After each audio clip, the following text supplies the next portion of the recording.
How's it going, everybody? It is the Kage Level Foxers, my show. I talk about anime, video games, cartoons, most notably Sonic Adventure Turtles. And tonight I am streaming.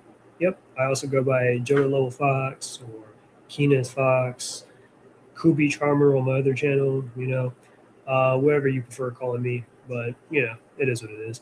Not to overcomplicate anything. So, yeah, I've been wanting to live stream for a couple of weeks now. It's been like, it's been like a month. And um, in a bit since I last live stream. I wanted to actually live stream 2 weeks ago, but either I was a little bit not prepared, stuff kept coming up, people kept getting invited over, whatever reason. So I always kept just pushing it back and stuff. And of course, I could always stream one during the weekdays, but then either work or it's the weekdays. Like who wants to like stream on a weekday. But yeah, yep. But I'm here. Um, I don't really have too much. This will be like part one. I'm thinking about streaming tomorrow and stuff where I'm a lot more prepared and stuff. And I could probably talk about other things because it was kind of getting late and I wanted to get some stuff done, like some cleaning and whatnot. Or, I wanted to watch Sonic Underground or I wanted to watch, because I was like, I have the complete series, which I'll probably talk about in a bit. But I was watching the origin of like the Sonic Underground, thing, of like how Sonic and his siblings had all met and everything. So I was watching part three of that. I watched part one and two the other day, and I watched the like a little thing that they had with Knuckles and stuff, where it was kind of like an adaptation of like Sonic Three and whatnot. So yeah, that was all pretty nice. And then I was watching. I just got done watching Doctor Stone. I was like, like I was kind of short one episode. I was kind of like, like binging Doctor Stone. I watched two episodes last night, and I just watched, this episode tonight because I just wanted to get that out the way. But yeah, yep. So that was all fun. But that's pretty much what I've been up to a little bit. I'll probably go into more details. But yeah.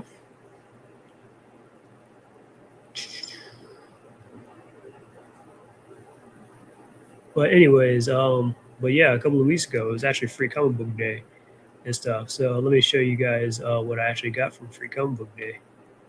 Let me share screen.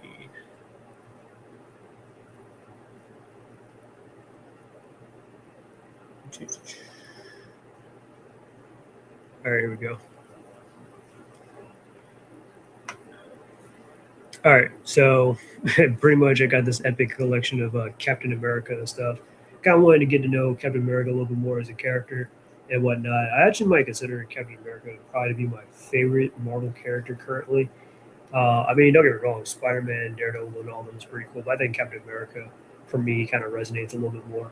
Um, you know, I know the character's not like the most powerful character in the room or anything. And, to some extent, Captain America, you can kind of see him maybe like a B or A list type character. He's kind of in between that.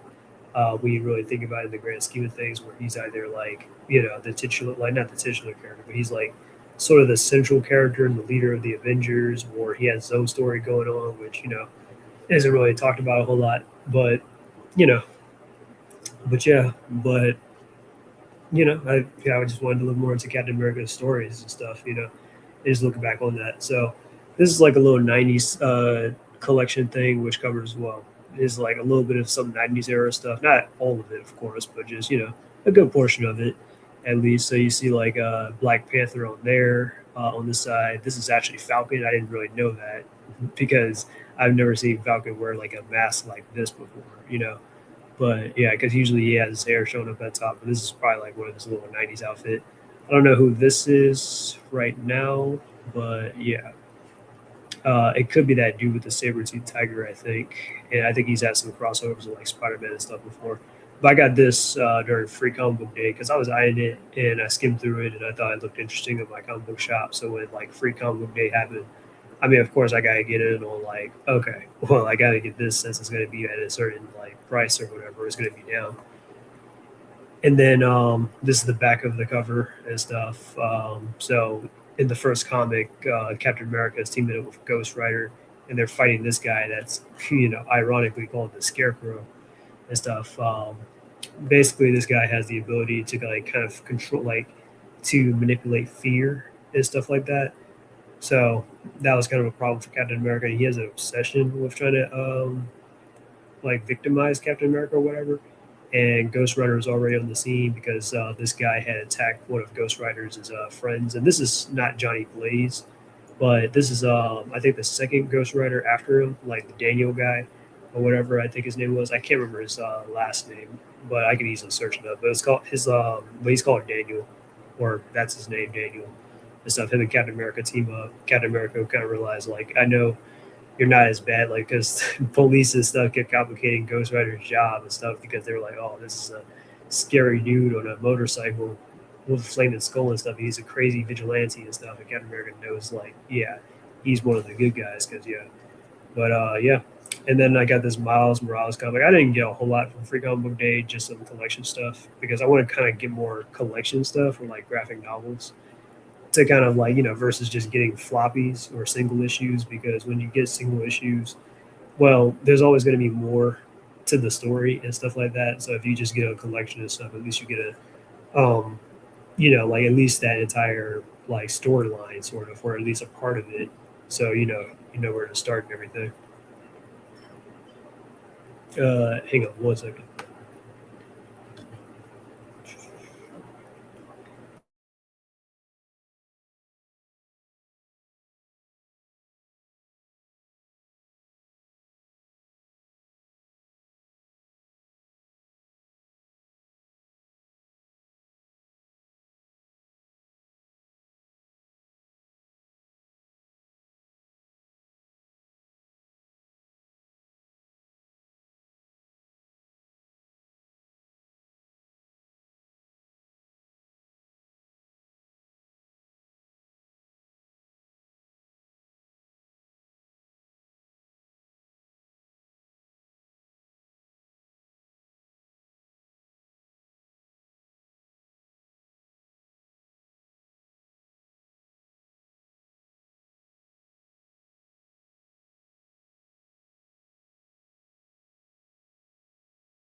All right, I am back. Sorry about that, guys. Anyways, how's it going, Ashes? How you doing tonight? I got two people watching. All right, so what else do I want to talk about? I was talking. Oh yeah, my stuff from Free Comic Book Day. So I was talking about how I already got this Captain America book from Free Comic Book Day a couple of weeks ago. Then I got this Miles Morales thing about the Clone Saga. I know this wasn't exactly a well liked story or anything, but I want to kind of learn more about Miles as a character and stuff. And I've been like defending the character and whatnot. And I'm like, he's really not that bad as like a lot of people online try to make him out to be. Because a lot of people see Miles as like a threat to like Peter Parker and stuff, and like, oh, Miles is a threat to Peter Parker. He's going to replace him and all this other stuff and whatever. And I'm just like, well, he's not really a bad character, and it's not like they're replacing Miles with Peter because Peter still has stuff going on. And really, when it comes to like movies and advertisement and all that stuff, they focus on Peter more so than Miles. But it is what it is. And I was just saying, like, honestly, as far as like the comics and all this stuff goes, and it's not to say I don't like Peter Parker or anything, because of course I do, but it's just like, all right, but it's either overdone or they don't know what to do with the character because they keep like messing him up, progressing his character and all this other stuff. Whereas Miles on the other side, like on the other side of the aisle, they progress him. He's doing other things, or he's at least doing like the basic superhero stuff. So I'm like, all right, well, I'll take that over whatever terrible things they're doing to Peter Parker. Anyways, let me check out the comments. Hello, trying to get more people to watch this live show. Oh, I appreciate it, Sonic Blitz. You don't really have to do that though, but yeah, nice to have you here, man. How you doing on this Friday night? I think it would have been cool to have Miles cartoons similar to Batman Beyond since this game and the Spider Verse were successful. Exactly. Like, I mean, we've got like several Spider-Man cartoons of Peter Parker. It wouldn't really hurt to do other stuff like a Miles Morales cartoon, maybe a Miguel O'Hara cartoon and stuff. Because I remember when I was at the comic book shop not too long ago, I was saying like I think it was when the Spider-Man the animated series comic book tie-ins came out, where they were trying to conclude the series that way for like the what was it Spider-Man '94 comic or whatever. Um, Basically, I was saying like, yeah, I do like Spider-Man Unlimited and stuff. Like that's the true continuation of Spider-Man animated series. And then comic book guy owner, he didn't seem too impressed, or he didn't seem to like Spider-Man Unlimited, but he was like, yeah, well, it was supposed to be a Spider-Man 2099 show, and I'm like, well, that would have made sense, but still, that would have been cool. That definitely would have been cool. Yeah, I'm like, that would have been cool if we had a Spider-Man 2099 show. But I like a Spider-Man Unlimited. I would have loved to see more of a continuation of that, actually, and how a lot of that stuff gets resolved, because that ended up on a major cliffhanger compared to Spider-Man the animated series, where, I mean, Spider-Man goes to get MJ, but we know she'll like that he'll just get her and bring her back like he did in Spider-Man Unlimited. So I don't know what you want. Anyways, by the way, any thoughts on Sony? I can't say I have any thoughts on Sony. At least Paul is finally dead. Most epic Marvel event since the Endgame. Paul is not dead. Um, I heard he's in the hospital after a surgery, and as much as the dude, I was even telling like my life coach this actually about Paul and stuff, because I just like because we were talking about like my YouTube channel and stuff and all that, and I was like, yeah, Paul is my arch nemesis. I have a few arch nemesis. Of course, Larry Hughes. He used to be one of them, and then there's your boy Nerd Culture is Toxic Man. He's one of my arch nemesis and stuff. So yeah. So I do hope he's doing well. I don't wish ill will on people. I'm not gonna be like, oh, because he disagrees with me, or he calls me Uncle Tom or Raccoon and all that stuff. Oh, I want him to get hit by a bus. Like, no, I'm not crazy, or I'm not a no. It would have been fun to have some characters from Unlimited, like Lady Vermin or that wrapped Resistance guy at Marvel Rock. Yeah, that would have been cool. Yeah, Gift. I think his name was Gift or Git or something. Yeah, he was pretty cool. I loved his design, and he had an interesting story. Like that would have been cool to have him in there too and stuff. I love Spider-Man PS4 remastered. Honestly, kind of disappointed. Spider-Man 3 will be on PS6 because Sony is going to make the cost way too much. Honestly, to lose digital games, it's just insane. Yeah, yeah, they probably would do something like that. I still haven't even played the first Spider-Man or Spider-Man 2 from the Insomniac, so I've been wanting to probably play the first game, sort of, I guess, or I guess the second game. It sounds like a turn off about like like I mean I know the gameplay is good and everything. The story itself, I heard it was short and all these other problems and stuff. And I might even play the Miles Morales game too. And then again, it's not because Miles is black or anything, but hey, that's a bonus. Yeah, I'm like, hey, that's a bonus though. But I read a couple of issues of this. It's not bad, but I haven't gotten into anything super crazy yet. Just like Miles, he's talking to Starly and stuff. His girl or Starling, his girlfriend and stuff. Is kind of the beginning of their relationship. They take on some guy that's like some mummy villainish kind of character or something, and that's about it.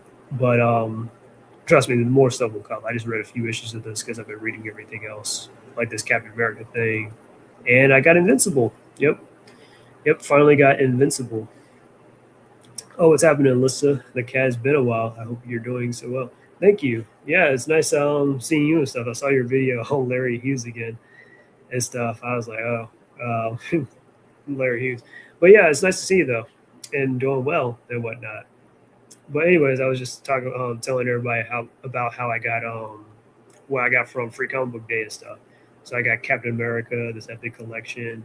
I got Miles Morales, a little graphic novel covering the clone, like his own version of Clone Saga, and I got this third compendium book of Invincible. Yep, I already have the first two. I read it years ago, um, and I've been kind of stagnant on reading the third compendium book mainly because like I've been waiting like for the price to kind of go down a bit because some places I saw it was like 40 something, 45, $48 at like a comic con or something like that. But then when I go to like the comic book store or whatever, it's like 60 something dollars. And I'm like, well, let me find a place where it'll be like, cost less. Never found a place that where it costs less or whatever.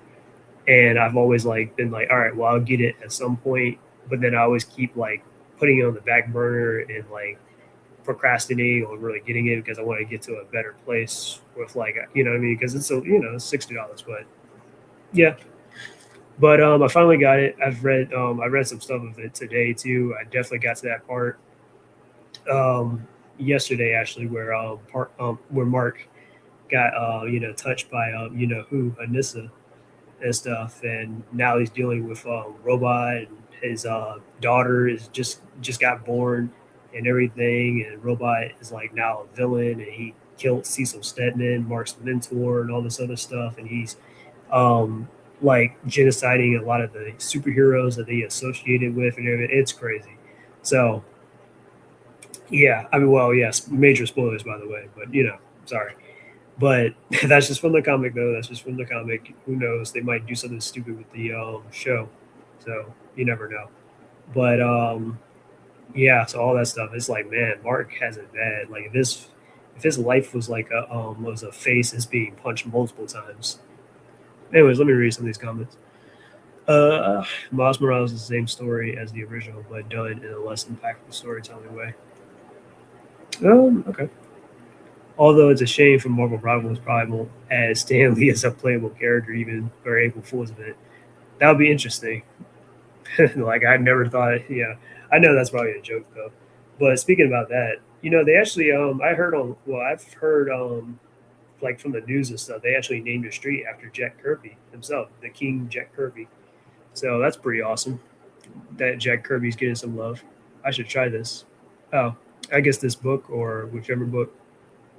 Also, yeah, it depends because sometimes it can be expensive, unfortunately. Oof.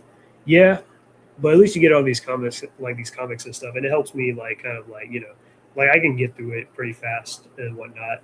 With some of these kind of opinion books, it helps me just lock in and just like read it just like that. Like I was reading that Milestone, the first Con opinion book and stuff. Like I got it on like Christmas Day, and then I like finished it around like by the end of January, like right before Black History Month. Yo, what's happening, Fierce Empathetic Black Queen? How you doing today? Just talking about my stuff that I got from Free Comic Book Day.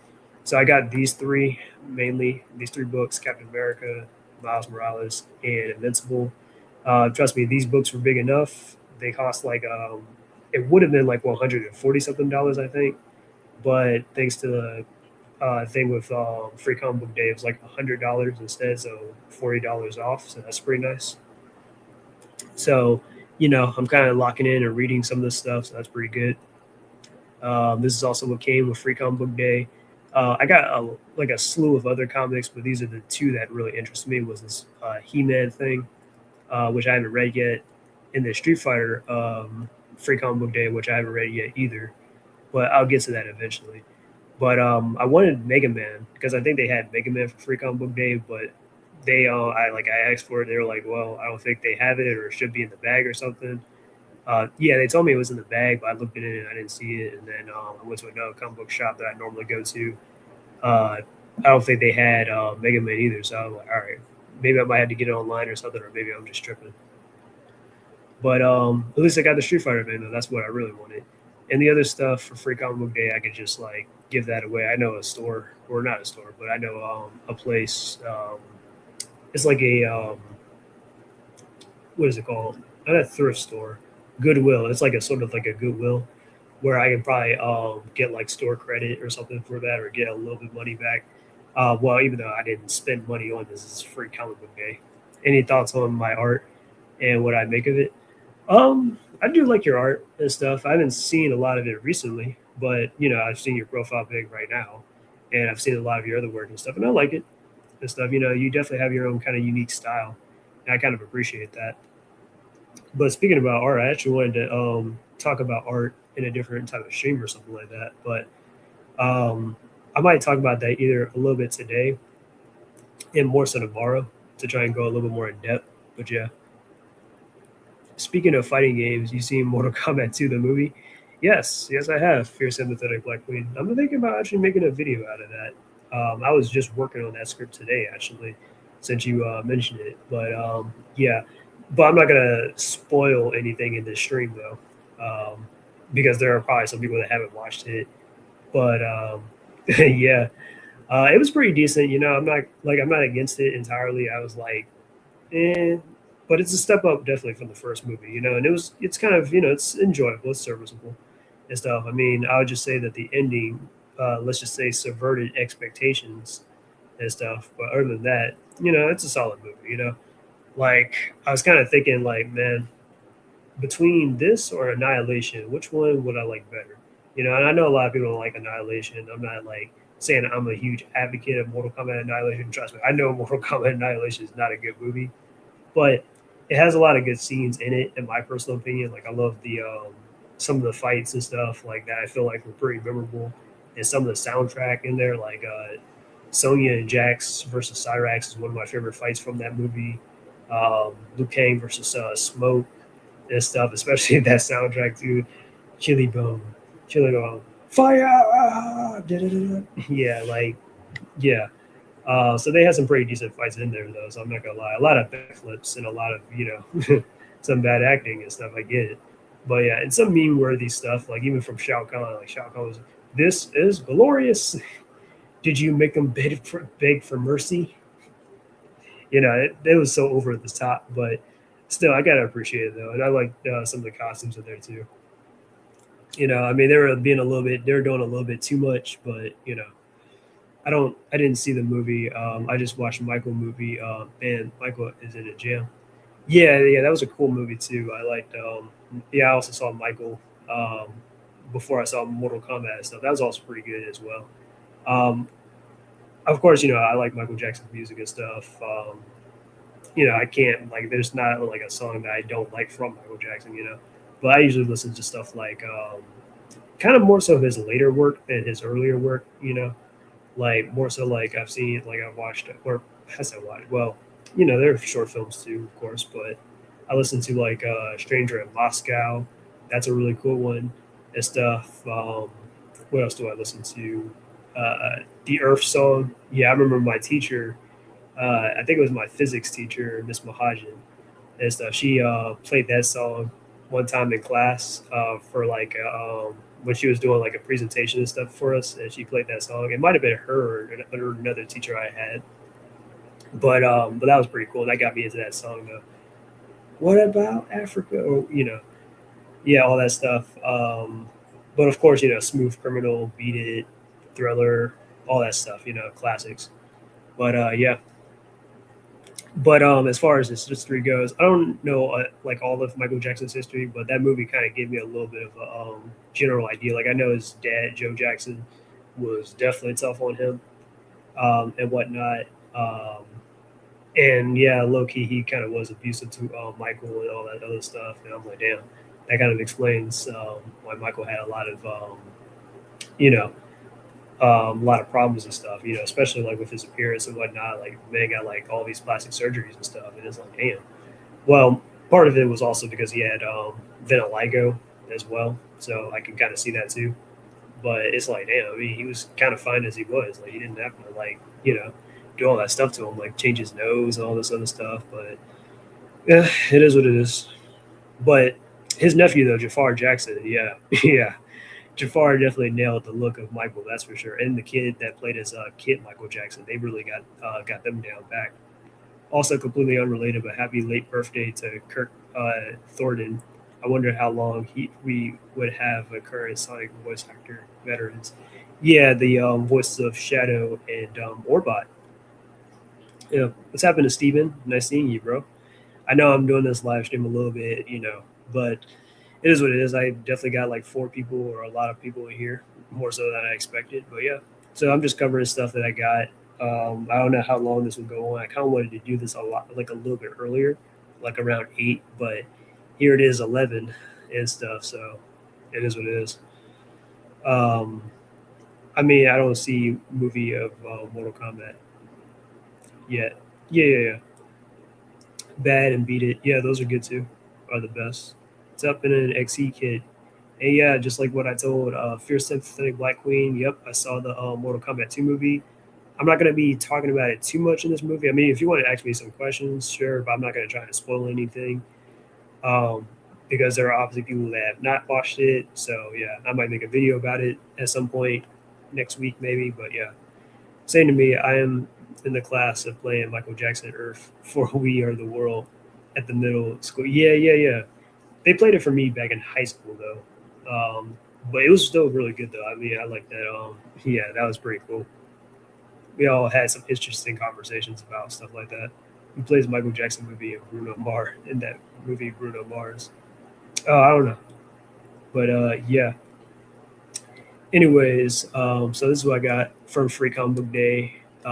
Street Fighter, Master Universe. These are the two comics that interest me. I got a lot more comics than for like because they give you a little baggie with all these comics in it, and this is what came with it.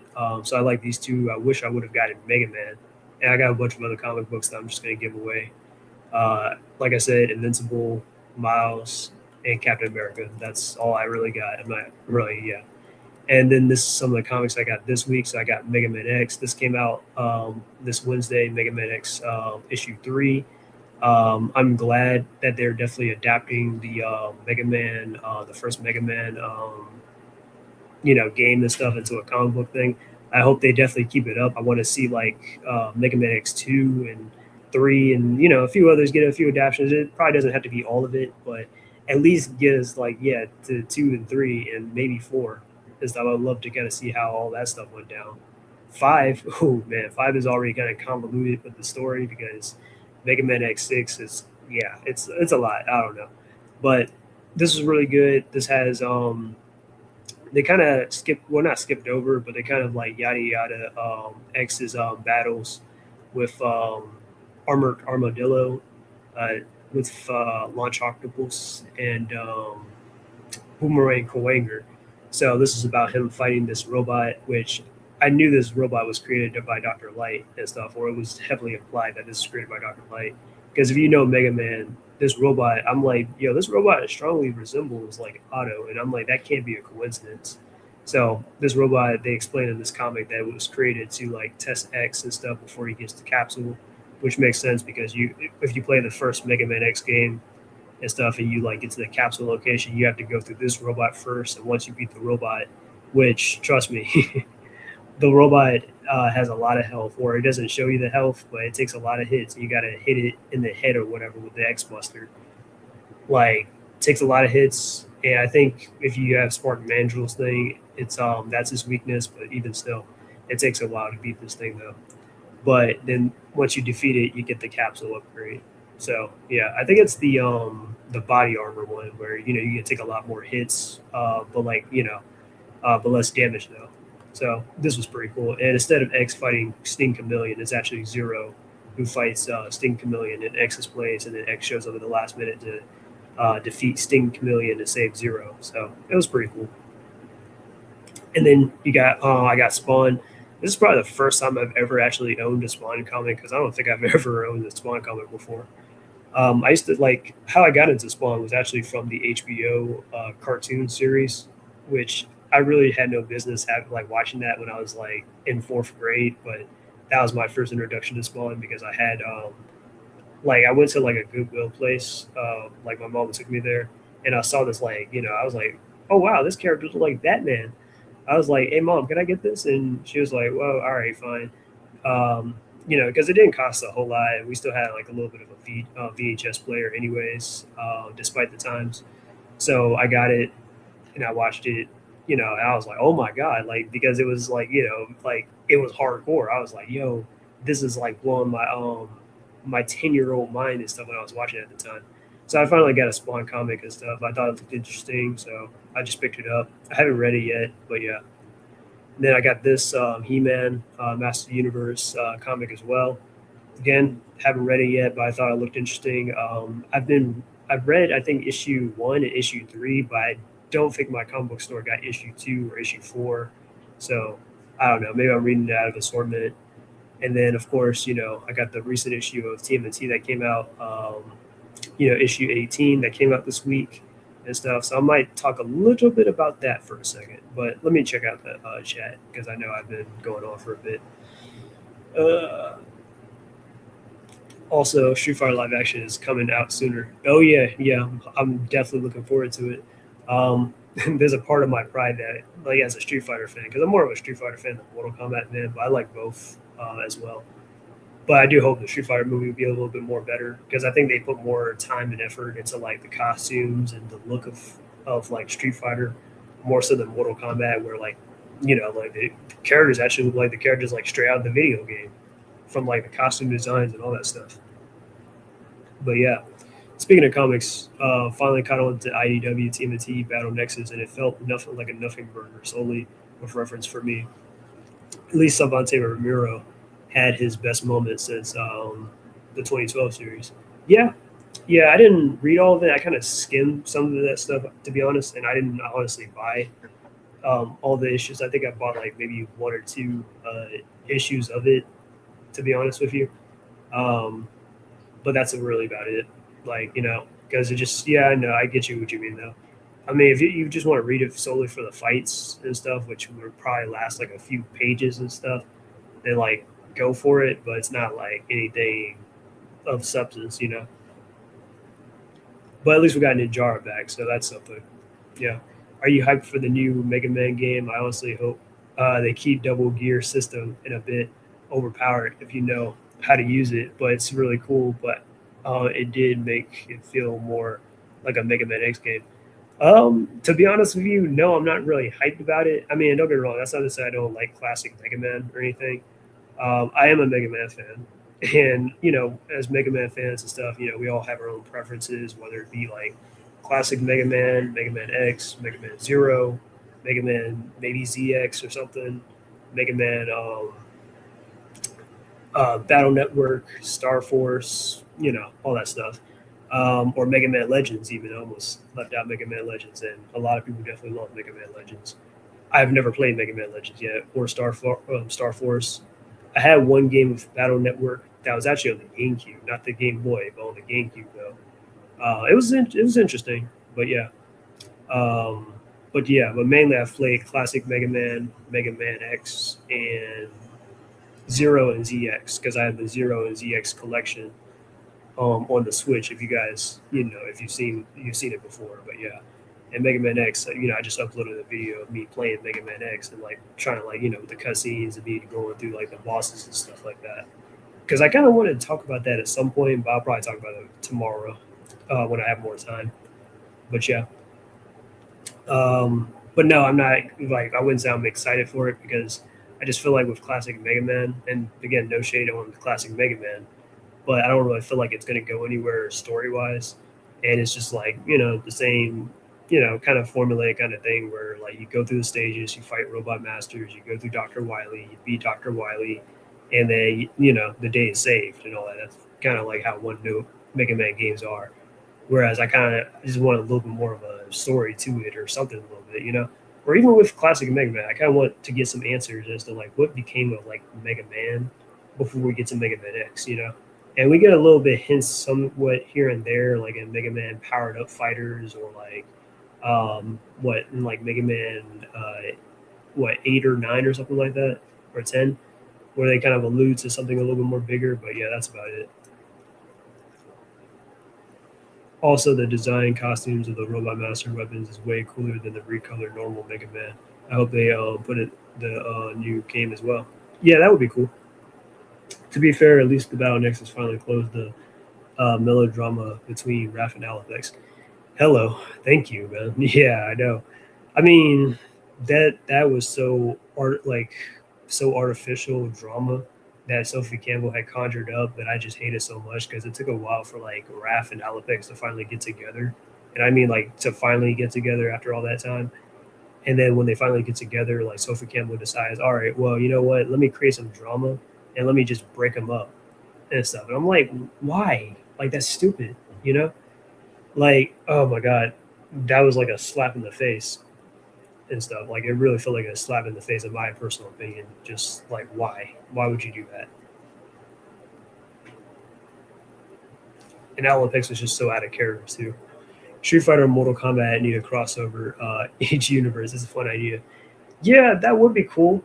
But I think the creator of Street Fighter or somebody said that they're not a huge fan of the idea because if they're crossing over like something like let's say Mortal Kombat, because Street Fighter's crossed over with other stuff too like Tekken or Fatal Fury or King of Fighters and all that. But with Mortal Kombat, they're like, well, I don't want to see like I don't know Chun Li get her legs ripped off like a fatality or anything crazy done on her. But yeah, those fan animations back in the day, though, like with Street Fighter versus Mortal Kombat, yeah, that stuff used to be fire. Though I ain't gonna lie to you. I think Mega Man needs some rival colored black. He also needs some tragic loss in having an alien devil dad who wants to conquer the planet. I don't know what that's referencing. I mean, for a second, you had me thinking about bass, but nah. Don't forget Street Fighter. Or are you talking about Zero and stuff? Well, I don't know. Don't forget Street Fighter crossover Marvel game. Yeah, yeah, Street Fighter versus Tekken. I mean, not I said Tekken. Well, they had that too, but Street Fighter versus X Men and stuff. Yeah, I had that on that Marvel vs. Capcom collection. I used to actually play it because a long time ago, back on like the little arcade machines and stuff. Because they used to have that. Like I used to go to the bowling alleys a lot because I told you before, like my parents and stuff, they love to bowl. Well, my mom, my stepdad, they like to bowl. So of course, I mean, if they go to the bowling alley, they'll drag me with them and stuff when I was younger. So if I see like an arcade machine or something like that, they used to have stuff like Street Fighter versus SNK or something, or like, or not Street Fighter, but Capcom versus SNK, or like I just said, Street Fighter versus X Men. That was really cool. I was joking about, oh yeah, Shadow. I was like, yeah, that sounded familiar. Yeah, I guess so.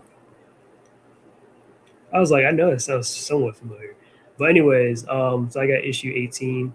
So I'm kind of glad that they're focusing on Tang Shin and stuff a little bit because I'm like, yeah, like we're getting like, yeah, because I brought that up sometimes in like the community posts or whatever. But I am so glad we are finally getting some focus on Tang Shin. Okay, so in case you don't know, Tang Shin is the mom of the Ninja Turtles and stuff. And you're like, wait, what? The Turtles have a mom? Yes, technically they do.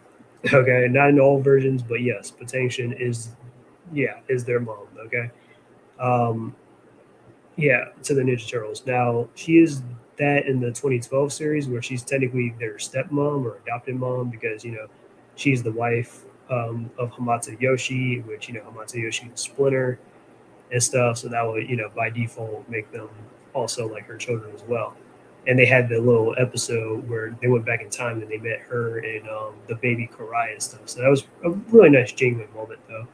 And the IDW comics and stuff, yes, they are, yeah, like yeah, definitely a family because she was their mom in their past life and stuff, And Tang Shen had kind of stayed in the afterlife, whereas like everyone, like the Turtles and Splinter, had reincarnated and stuff. So it's kind of nice seeing them as a family and stuff and together after so long. So yeah, so and it's not just that either, but it's also like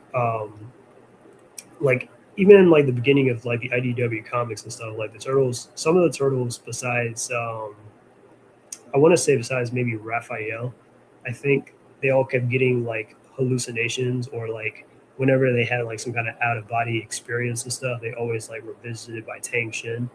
And then after a while, they kind of did nothing with that because it was supposed to show like they were getting more in touch with their spirituality side, which is kind of something that I feel like Ninja Turtles is neglecting because the Turtles have the capacity to learn spiritual powers and stuff, but they never really follow up with that. So I kind of want like, okay, well, a little follow up with that in IEW, and I mean they're definitely doing that with Karai, but they're not doing that with the Turtles though. I'm like, bro, Leonardo definitely like, especially in like Olsen Futures and stuff. Leo has learned how to do crazy, ridiculous things with spiritual powers, like fly, turn intangible, or whatever and stuff like that. Like I'm like, yeah. So how do you get to that?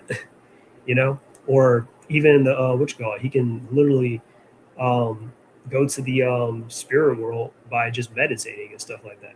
Astral projection, all that stuff. So I don't know. I'm just like, yeah. But anyways, but yeah, I kind of always wanted more of a, like more in depth focus on that one though. But it's definitely nice that we're getting Tang Shin back and whatnot. So she's kind of around. But yeah. All right, let me read some of these comments. If you have some favorite games, what would some of them be? I can't say if I have a definitive favorite and stuff. Of course, I'm a huge Sonic fan, so of course I play a lot of Sonic games. Of course, I play Mega Man. I know I'm basic right now.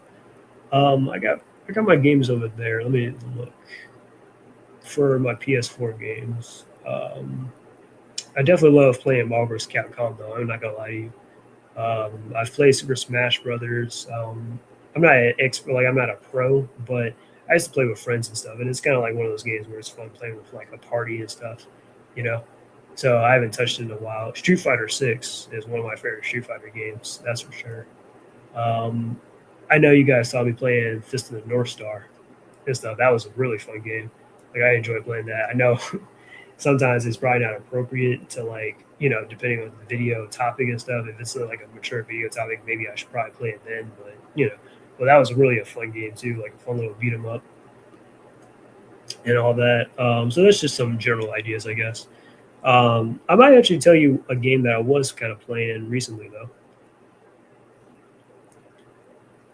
I kind of want some TMNT depiction to have April and Stockman have a close bond, similar to the PS4, Peter and Octavius. Uh, that's going to be dicey though. I mean, April and Stockman have more so of an arch rivalry, more so than anything. And for the obvious reason, because Mirage, like everything kind of started with them, where like April used to be Stockman's assistant, and she used to look up to him, and then when she found out what he was about, and he turned on her and tried to kill her and stuff. Of course, April never really like was Stockman or whatever.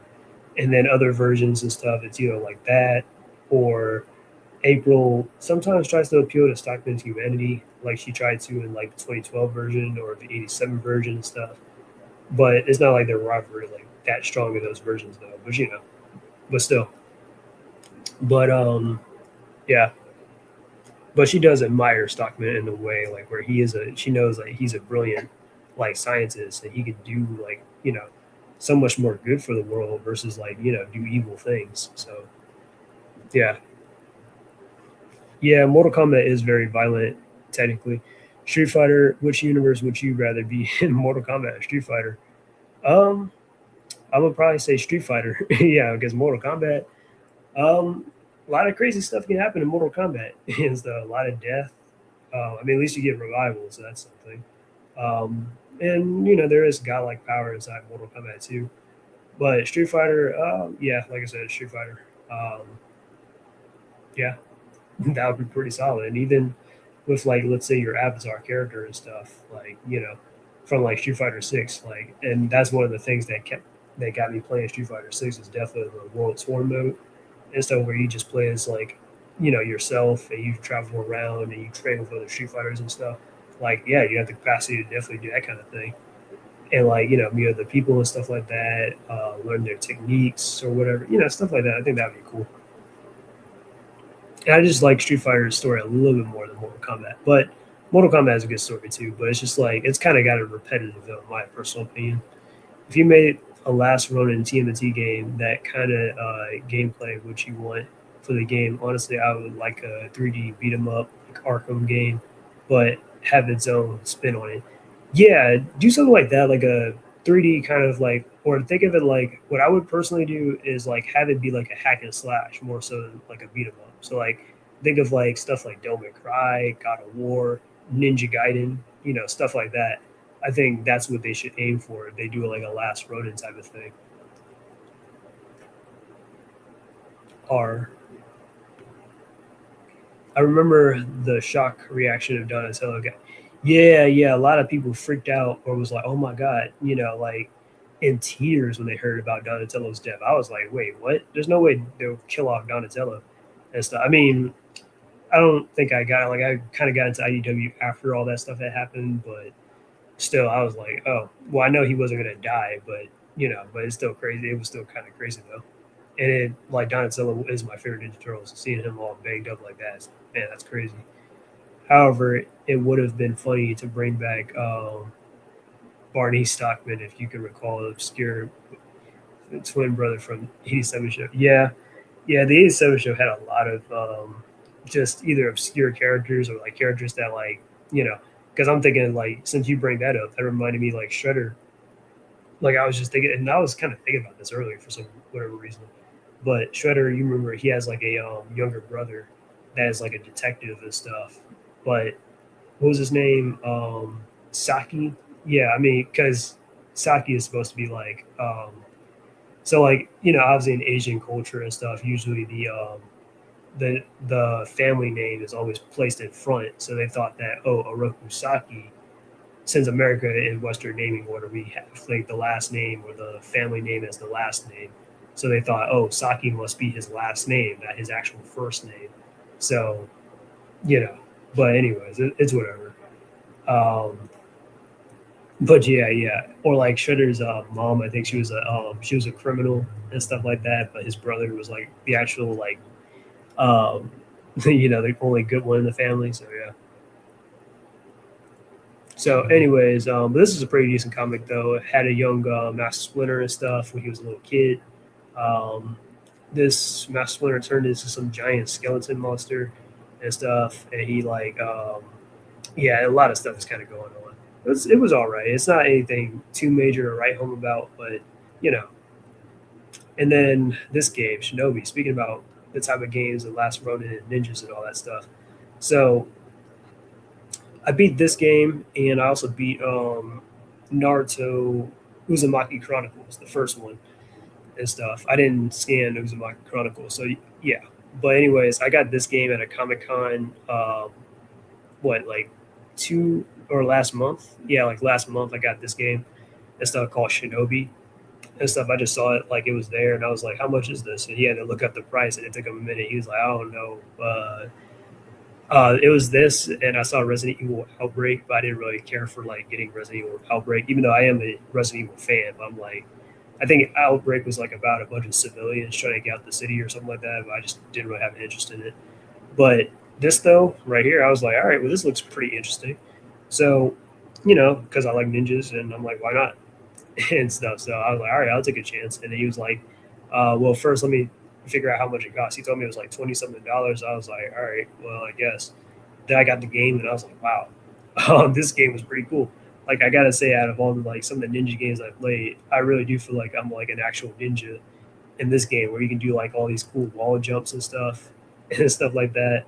Um, they like when you like fight the enemies and stuff and you like slash them. I might even show you guys like a trailer or something like that at some point, like in the stream. When you like slash the enemies and kill them and stuff, and you like kill them like I mean all like quickly at a timely fashion, they'll like play this like kind of like cinematic thing where you like just killed all your like enemies and stuff, like a martial arts type movie or something like that. So yeah, you can't fight what you can't see. Ignite the fury, vengeance of Hatsuma. And this isn't Joe. It can't be Joe Hayabusa, but what was that man's name from the original Shinobi stuff? I know Hayabusa is also, of course, Ryu Hayabusa. That's what I'm thinking about. But there was a character, I think it was Joe Hayabusa from. Nope, I think that's Ryu Hayabusa's dad. Hang on. Joe Musashi, my bad. Yeah, Joe Musashi. So Joe Musashi, he's the original protagonist of the original Shinobi games. You know the what you call it, the yeah. But this is the Shinobi that's on PS2. So I'm like, okay, well, why not try it out? So this is 3D and all this other stuff. So like basically you like climb on rooftops and stuff like that, fight enemies and all this. It's not a very long game. Like even though the long plays, I saw it was like 3 hours long. So I was like, all right, I really shouldn't because I got games that I should be playing and I should be beating versus procrastinating like Xenosaga and stuff. Xenosaga is a long game. It's fun, but it's a long ass game. And I was stuck on this like on a few bosses a couple of times where I was like, I don't even know if I can do this or not. But like even right now I'm on a boss, but I think I could do it though. It's not as bad as it was before because before I was like, oh god, this boss is really something though. But anyways, the Ouroboros clan scale walls, slash your way through the demon-filled streets of post-apocalyptic Tokyo. But beware, you'll have to keep your bloodthirsty sword satisfied or suffer its deadly curse yourself. Chain attacks together to destroy hordes of enemies, wall run and explore secret areas, unleash devastating ninja magic, stealth dash to confuse enemies with ghost image. Yeah, you can do after images and stuff like that. Like this is a really cool game though. I'm not gonna lie to you. So I was like, wow, this is really worth it. And yes, this is my case and stuff and how it looks. I probably should take all this stuff off to be honest with you though, but I don't know. I just feel like it also gives it a little charm though at the same time. And then Ashes, this is one of your favorite Sonic shows, Sonic Underground. Let me read some of these comments real quick. To be fair, the 2003 show made the same mistake with Karai Saki. Oh, oh yeah, that's right. They did call her that. Miss Saki is though. I think like yeah, but then again, it could have been like a well, I mean, it probably is a show accident too, definitely. But I was thinking that's probably more so like a character accident or something like that. I think. I take it back. Be careful with surrounding in Mortal Kombat universe than Invincible universe. Ooh, I mean they're both pretty bad to be honest with you. I'm like, I mean, well, really the Invincible universe is really just Image Comics to be honest with you, but you know it is what it is. But yeah, but Invincible, a lot of bloody, crazy stuff be happening. Mortal Kombat. Um, oh God, and there's a lot of like mass murder and Invincible and stuff like that. Like I mean, the Invincible versus Omni Man fight alone was crazy. All right, but anyways, as I was gonna say, so you know, I've probably mentioned this a little while back, but around Christmas, I bought myself Sonic Underground, the complete series, because well, why not? It's been a while since I've seen Sonic Underground. I know Ash this year has been wanting me to like review Sonic Underground and stuff like that. I don't know if I will really be able to like review it. I mean, I could, but I don't know if I will or not. To be honest with you, because I'm like, who's really checking for a Sonic Underground review in 2026? But then again, maybe, just maybe. But yeah, um, I'm definitely like my respect for the series is definitely returning for like Sonic Underground, and I'm like, you know, maybe I've been a little bit too harsh on Sonic Underground because I've always been saying it's a little bit, you know, the bottom of the barrel. Where I'm not, I never said it was a bad show. I just said that, well, I just think that the other shows like Sonic X, Sonic Saiyajin, Adventures of Sonic the Hedgehog. They're a little bit more better than Sonic Underground, or they have a little more importance. But that's not to say I don't like Sonic Underground though either. You know, Just like either that. I think I even said it. I think Sonic Prime is better than Sonic Underground, but I might change my mind on that because honestly, I think Sonic Underground is the better show. So Ashes, I know you're hearing it from me, but yes, Sonic Underground is definitely the better show than Sonic Prime. After rewatching it and stuff like that, um, I think I got like 10 more episodes left to go. It comes with 4 discs, and each on 4 discs is like 10 episodes each. So as I was saying earlier, I just got done watching the 3-part episodes of like Sonic and his Sonic Underground's origin and all that stuff, and what put them on track to go find Queen Alina and all that stuff. And then the day before that, I saw the Knuckles thing where like they teamed up with Knuckles and stuff to try and get back the stolen Master Emerald that Sleet and Dingo had stolen, and Doctor Eggman and all that, or Doctor Robotnik. Featuring all 40 episodes. Rock Out with Sonic the Hedgehog, voiced by Family Matters Jaleel White and his two siblings, Sonia and Manic, as they play in their rock band, Sonic Underground, attempt to reunite with their long lost mother, Queen Alina, and battle the evil Dr. Robotnik and his henchmen. Based on the popular Sega video game character, this Sonic the Hedgehog collection is a must for all Sonic fans. So, yeah, speaking of which, that kind of reminds me that I'm thinking about like I'm actually thinking about doing a family tree thing of Sonic. I'll tell you guys straight up, that's what I'm planning. Like a family tree. So basically, I'm thinking about doing a video titled like Sonic's Family Tree.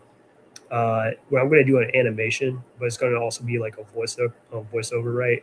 Of like me kind of explaining like Sonic's like his relationships, whether it be blood or adopted or whatever, and stuff like that. And I'll go into detail. So I don't know how long the video will be. I haven't recorded the audio or anything like that for it yet. But I am doing some drawings and stuff. I kind of did a few drawings and posted it online of like some of Sonic's family members, whether it be like his parents from Archie Comics, like Jules, Bernadette, Brenda. Um, I haven't drawn Queen Alina yet. I think I drew Sonia and Manic. Um, yeah, so I did a few drawings already, but I'll probably show you guys some tomorrow and stuff, and hopefully I might start doing some digital drawings tomorrow too of that stuff because yeah, I want to get started on that for sure. I have a lot of big, lofty ambitions about that, but we'll see what happens. We'll definitely see what happens though. Oh yeah, and I drew like today. I worked on or yesterday I worked on some drawings. No, it was today. I did some drawings of like Sonic and Longclaw together, so she's going to be included. And I did some drawings of Sonic with Maddie and with Tom. So yeah, yeah. All right, let me scroll back up and read some of these comments. Um, Underground had the best Knuckles on screen appearance, and I stand by that. At least he was smart and not an asshole to everybody. I mean, Knuckles isn't in general an asshole to everybody. At least not in the Sonic X though. But yeah, I do see what you mean though, because I just like I said, I rewatched the episode and stuff, and I do gotta say, yeah, Knuckles is pretty smart and stuff. Dude sets traps and stuff, and for some crazy reason, he has technology like that on Angel Island. But then again, if you really think about like Sonic 3 and stuff, like all the stages are all literally on Angel Island. So, all that stuff like Casino Night, Marvel Hill Zone, Mushroom Hill Zone, all that stuff is all on Knuckles' island. So, yeah, I guess so. But I'm not going to argue against it though. When I think of Zero as a Mega Man character, I feel like he's everyone's favorite due to how well he's written. He is at the very moment he could be a villain, but yet he despises and sees potential in X. Yeah, yeah, that is Zero. He is definitely everybody's favorite. I wouldn't say he's obviously up there for me as far as like my top favorite characters as well. I think I like X better than Zero. That's just me. But I know the creator of Mega Man X and all that, or Mega Man, he definitely loved Zero and stuff. And I think, and I wanted to talk about Mega Man because I think it had an influence on my art style as well as how I draw like my anime characters and stuff like that. But yeah, Zero. He wanted Zero to be the actual Mega Man X and stuff. and that he wanted him to be like kind of like an anti-hero and a little bit different from the original Mega Man we're used to. But I think he had to scrap the idea and had to create Mega Man X, so he kind of relegated like Zero to kind of be like, oh, he's going to be like X's best friend and stuff. And then he got killed off in the first game, but then he got brought back to life in the second, and then killed off again in Mega Man X5, but then brought back again. And then finally they were able to like give him his spin-off game, which was Mega Man Zero. So yeah, so it all worked out. Remember watched the Sonic Underground when I was a kid. I seen it early on Netflix when I getting older. I seen the hear voices of Sonic fans hated Sonic Underground. I respect that. Yeah, like I don't know about Sonic fans really. Well, I've been in some Sonic communities and stuff. I don't really see people really hating on Sonic Underground like that. But I will say, like, yeah, if it is, it's probably like, well, they might make fun of like maybe some of the character designs outside of like Sonic and his siblings and stuff because people love Sonya and Manic. Don't like. I mean, even if they don't like, let's say they don't like the show, fans love Sonya and Manic and stuff. They'd be like, man, can Sonya and Manic come back to the series or like, or what? Or like Queen Alina as well. Yeah, outside of like them and stuff, most of the character designs and Sonic Underground isn't really all that, but it is what it is. But yeah, yeah. But no, I don't think people like really adamantly hate Sonic Underground like that though. He despises seeing himself as a villain. After all, he was original Maverick. Yeah, yeah, that is true. He was.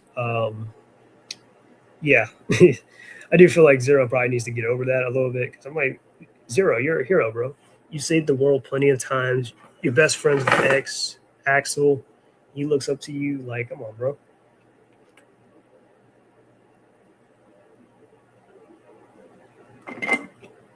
Sorry. But yeah, even at the end of like, Mega Man 04 and stuff, like when Zero was gonna like, well, die, in a sense. He was saying like to Dr. Weil, he's like, yeah, I don't really see myself as a hero, and I don't really care if I'm going to kill a human or not, even though I know I'm not really supposed to. But you know, if it's going to save the world and whatnot, oh well. He doesn't hate X. I know you lean more into the manga Sonic's family, but to me, Jules was the best father, and Chuck can't be denied to be rated as anything but the go. Oh yeah, don't get me wrong, they will definitely be in that family tree video. Um, yeah, I definitely want to talk about Jules and talk about like Bernadette and Uncle Chuck, but yeah, I do kind of lean more towards the manga family side of things because I just feel like that is a lot more fitting, and it kind of lines up with the games to a degree. But that's just me though, and it's just a little bit simple. But yeah, but I do think that there are like similarities and stuff like I don't even think it's intentional, but like when you really think about it, because Jules and Paulie, Sonic's manga dad, even though they're both technically speaking the same character, really just different name or different versions and stuff. Jules and Paulie, I mean, they're both like they were originally pilots, or they at least like were like in the Air Force or something, or at least like or some kind of soldier or military and stuff. So I'm like, yeah. So they both have their own kind of similarities and stuff.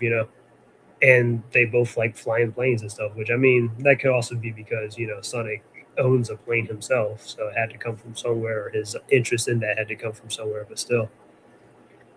But yeah, and of course, like I definitely got to talk about Uncle Chuck. Like despite how I feel like a little bit about Archie sometimes, yeah, Uncle Chuck is definitely like the goat and stuff. It is kind of disappointing though how they kind of like retconned Uncle Chuck's and Sonic's relationship. Like them being like nephew and uncle in the reboot of Archie. But I mean, but at least he's still there though because they have a mandate where they were like, well, we can't have Sonic have any like actual family members, so we're going to retcon their relationship, but they still have like that dynamic though, sort of as if they were blood, that kind of thing. Messed up that typing. family tree video of Sonic would be a fun idea. Oh yeah, yeah, I'm definitely gonna get into Sonic. I almost feel tempted to do a bunch of other characters too. I might even do like Knuckles or Eggman. That would be wild. But let me just focus on Sonic right now because just thinking about Eggman and Knuckles' family tree is going to be so convoluted.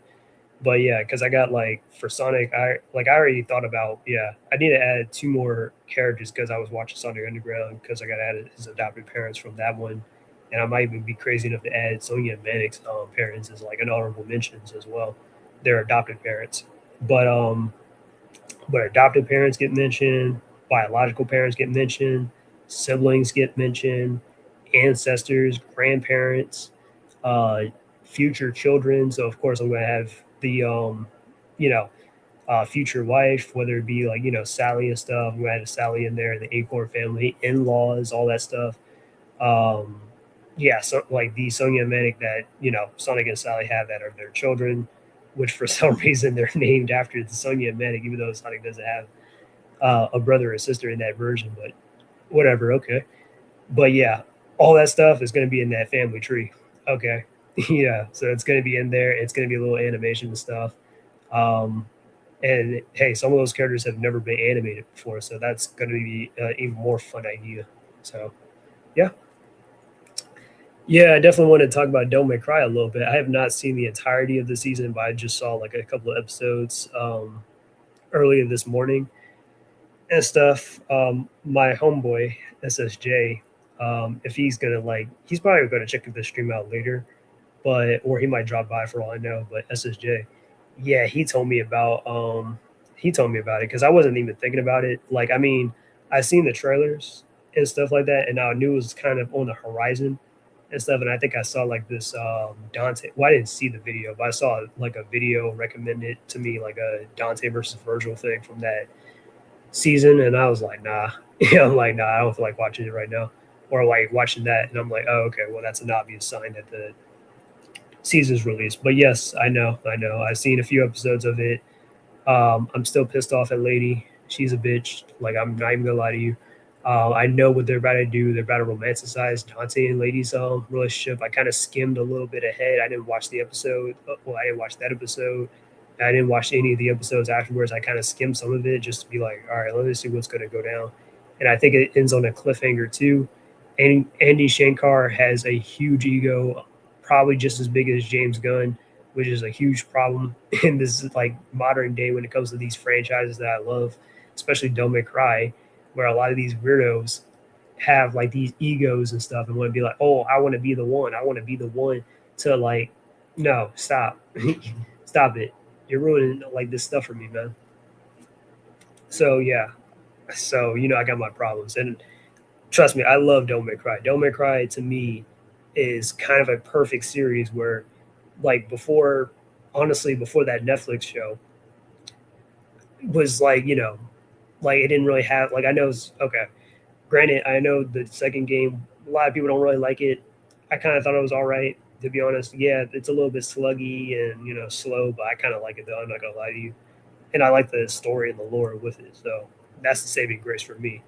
And then the reboot, yeah, a lot of people didn't like the reboot, but that's the thing though is like honestly, if this is like literally called something else and not Don't Make Cry, and these are different characters, then I think that would have been way better received, and it definitely would have gotten sequels and stuff like that, and maybe more continuations. But this being a reboot of Don't Make Cry, still, but the gameplay was fun as hell. I'm not gonna lie to you. Okay, but yes, Andy Shankar definitely fucked up season. Well, not even season. He fucked up this whole show with Devil May Cry. And best stay away from the boys universe for a good many reasons. Yeah, yeah, I would if I was. I would definitely not want to be in the boys universe. And I know some people try to be like, oh, it's like a realistic take on. No, no, it's not. Some of this stuff I can kind of see, but all of it, no. There's not. There's not that many. Like, well, there's damaged people in this world for sure, but not every single damaged person can get a hold of superpowers and stuff over the average Joe or the normal person. Like no, just no, you know. And then on top of that, it's just like yeah. But yeah, I've been watching The Boys too. Just to throw that out there, I was talking about that with some friends. Jay Leno and his crew. about it in the DMs and stuff, and we're like, they're like, man, the boys. I mean, honestly, I don't have high expectations for it or anything. I mean, I kind of know what I'm sort of getting myself into, but to be honest with you, I kind of regret like even continuing the boys after maybe season three or so.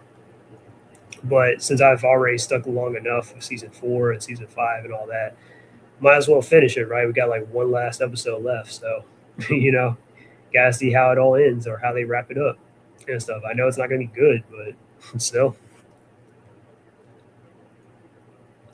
just don't forget to add Tails as yeah. I also got him on there too as Sonic's foster brother because of Adventures of Sonic the Hedgehog. After all, and technically speaking, it does make sense too. Like yeah, that Jules, Bernadette, Tom, Maddie, they kind of do sort of kind of adopted Tails into their family. So yeah, yeah, I definitely will be including him.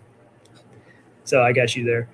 The kids of Dante and Mary, just shipping force getting similar to Core and Asami Force. Um, I wouldn't say it's the same kind of level. I know, I like Legends of Korra. I have grown a little bit jaded on the whole Korra and Asami thing though, but I would say it's a different reasoning with Dante and Lady though, because with Korra and Asami, that was kind of more so like a, like just okay, it was a love triangle between them and Mako. And honestly, I think Mako probably should have just stayed with Asami once they got back together that last time. That would have made a lot more sense, and Korra could have found somebody else. That's just my personal opinion. But because I just think Asami and Mako were kind of more of a better couple in my personal opinion, though. And then they break up, and then they wanted to strengthen Korra and Asami's relationship, and I think the writers kind of favored Asami a little bit, well, a lot, and then decided to make her like a love interest for Korra. So then that's how we got that ending, where I think they got screwed over somebody Nickelodeon. They're all right. Well, we're gonna drop this, and then Korra and Asami's together, and then the comics and stuff. They're kissing and they're together and stuff like that. So yeah, but with the Dante and Lady thing though, ooh, wow, they got my boy Dante really simping for Lady, bro. I'm like, oh, brother, like Dante, man, you can do so much more better than her, man. You're really gonna pick the chick that like literally drugged you, put you on ice, and kidnapped you against your will. You're gonna like shrug it off and be like, well, that's kind of our thing. No, like no, Cindy's right there, bro. Get with her and stuff. She be making you strawberry sundaes and all that stuff, and she be writing down her number. I'm like, that's a nice girl right there. Why not ask out Cindy or something, man? Forget Lady. And I like Lady from the games, of course. Lady's a great character. And I mean, I wouldn't necessarily be against it if she had that same kind of characterization where I would, well, to a degree, but I'm kind of like, I wouldn't be that against it though. But with this characterization of Lady in this show and how she acts and stuff, I'm like, hell no. Netflix, Mary is not our lady from Don't Make Cry. Yeah, she's a tramp. She's not the. Yeah, I know. I think it's a reference to Lady in the Tramp. But yeah, no, she's the tramp. Let me stop playing. True Lady never swears like a sailor's mouth, being totally Karen and Addie Shankar's world. Yeah, yeah. I mean, Lady wasn't like. I kind of try to push it back and be like, well, Lady to a degree, but she doesn't curse every freaking sentence though, man. Like, or no, like no normal person curses like that amount of times. Like maybe some people, but not a lot. I mean, I got some friends, and a lot of my friends, we don't like we curse, but we don't like curse like, oh, we're gonna be like saying fucking shit every other second, like a has been hotel character or like the boys and stuff. It's like, all right, enough. Like enough. But anyways, yeah, I'd rather read the boys comic. They had a better ending than the show finale. Yeah, we'll see how that show finale is going to turn out. I'm not going to read like I'm not really interested. I was never really interested in the comics. Look, but when it comes to me and the boys, I mean the show is okay, sort of, or it was okay for the first couple of seasons, but then it kind of went to shit later on. But whether it was okay or not, I would have never really have gotten into the boys comics like that. I mean, I do look. I was looking at some shorts earlier too about like the boys and seeing the difference in the comics compared to like the show and all that stuff. But I don't feel, um, I don't want to like I'm not going to commit myself to watching. I mean, not watching to reading the comic though, because they do have like a Common Opinion book. I'm not going to spend $60. I would do that for Invincible because Invincible, I'm a little bit more committed and I'm more what's the word I'm looking for here? Compelled by Invincible story more so than the boys and stuff, where it's just like a lot of shock value stuff and it just feels like it's just mean spirited and all that. And I'm like, nah, that doesn't interest me. Then I didn't really care for Gen V. I didn't watch that The Boys cartoon or anything, although probably should because it's probably not like it does look well animated and stuff and it looks okay. So I might check that out someday, but I was never into Gen V. I'm not interested in the comics. I just watch the show as it is and just, whatever. Damn, we got 5 people up in here. Speaking about Sonic movies, do you think the finale should have be about Sonic and others going back to Mobius? I think it would have been a perfect closure to Sonic and Tom's arc.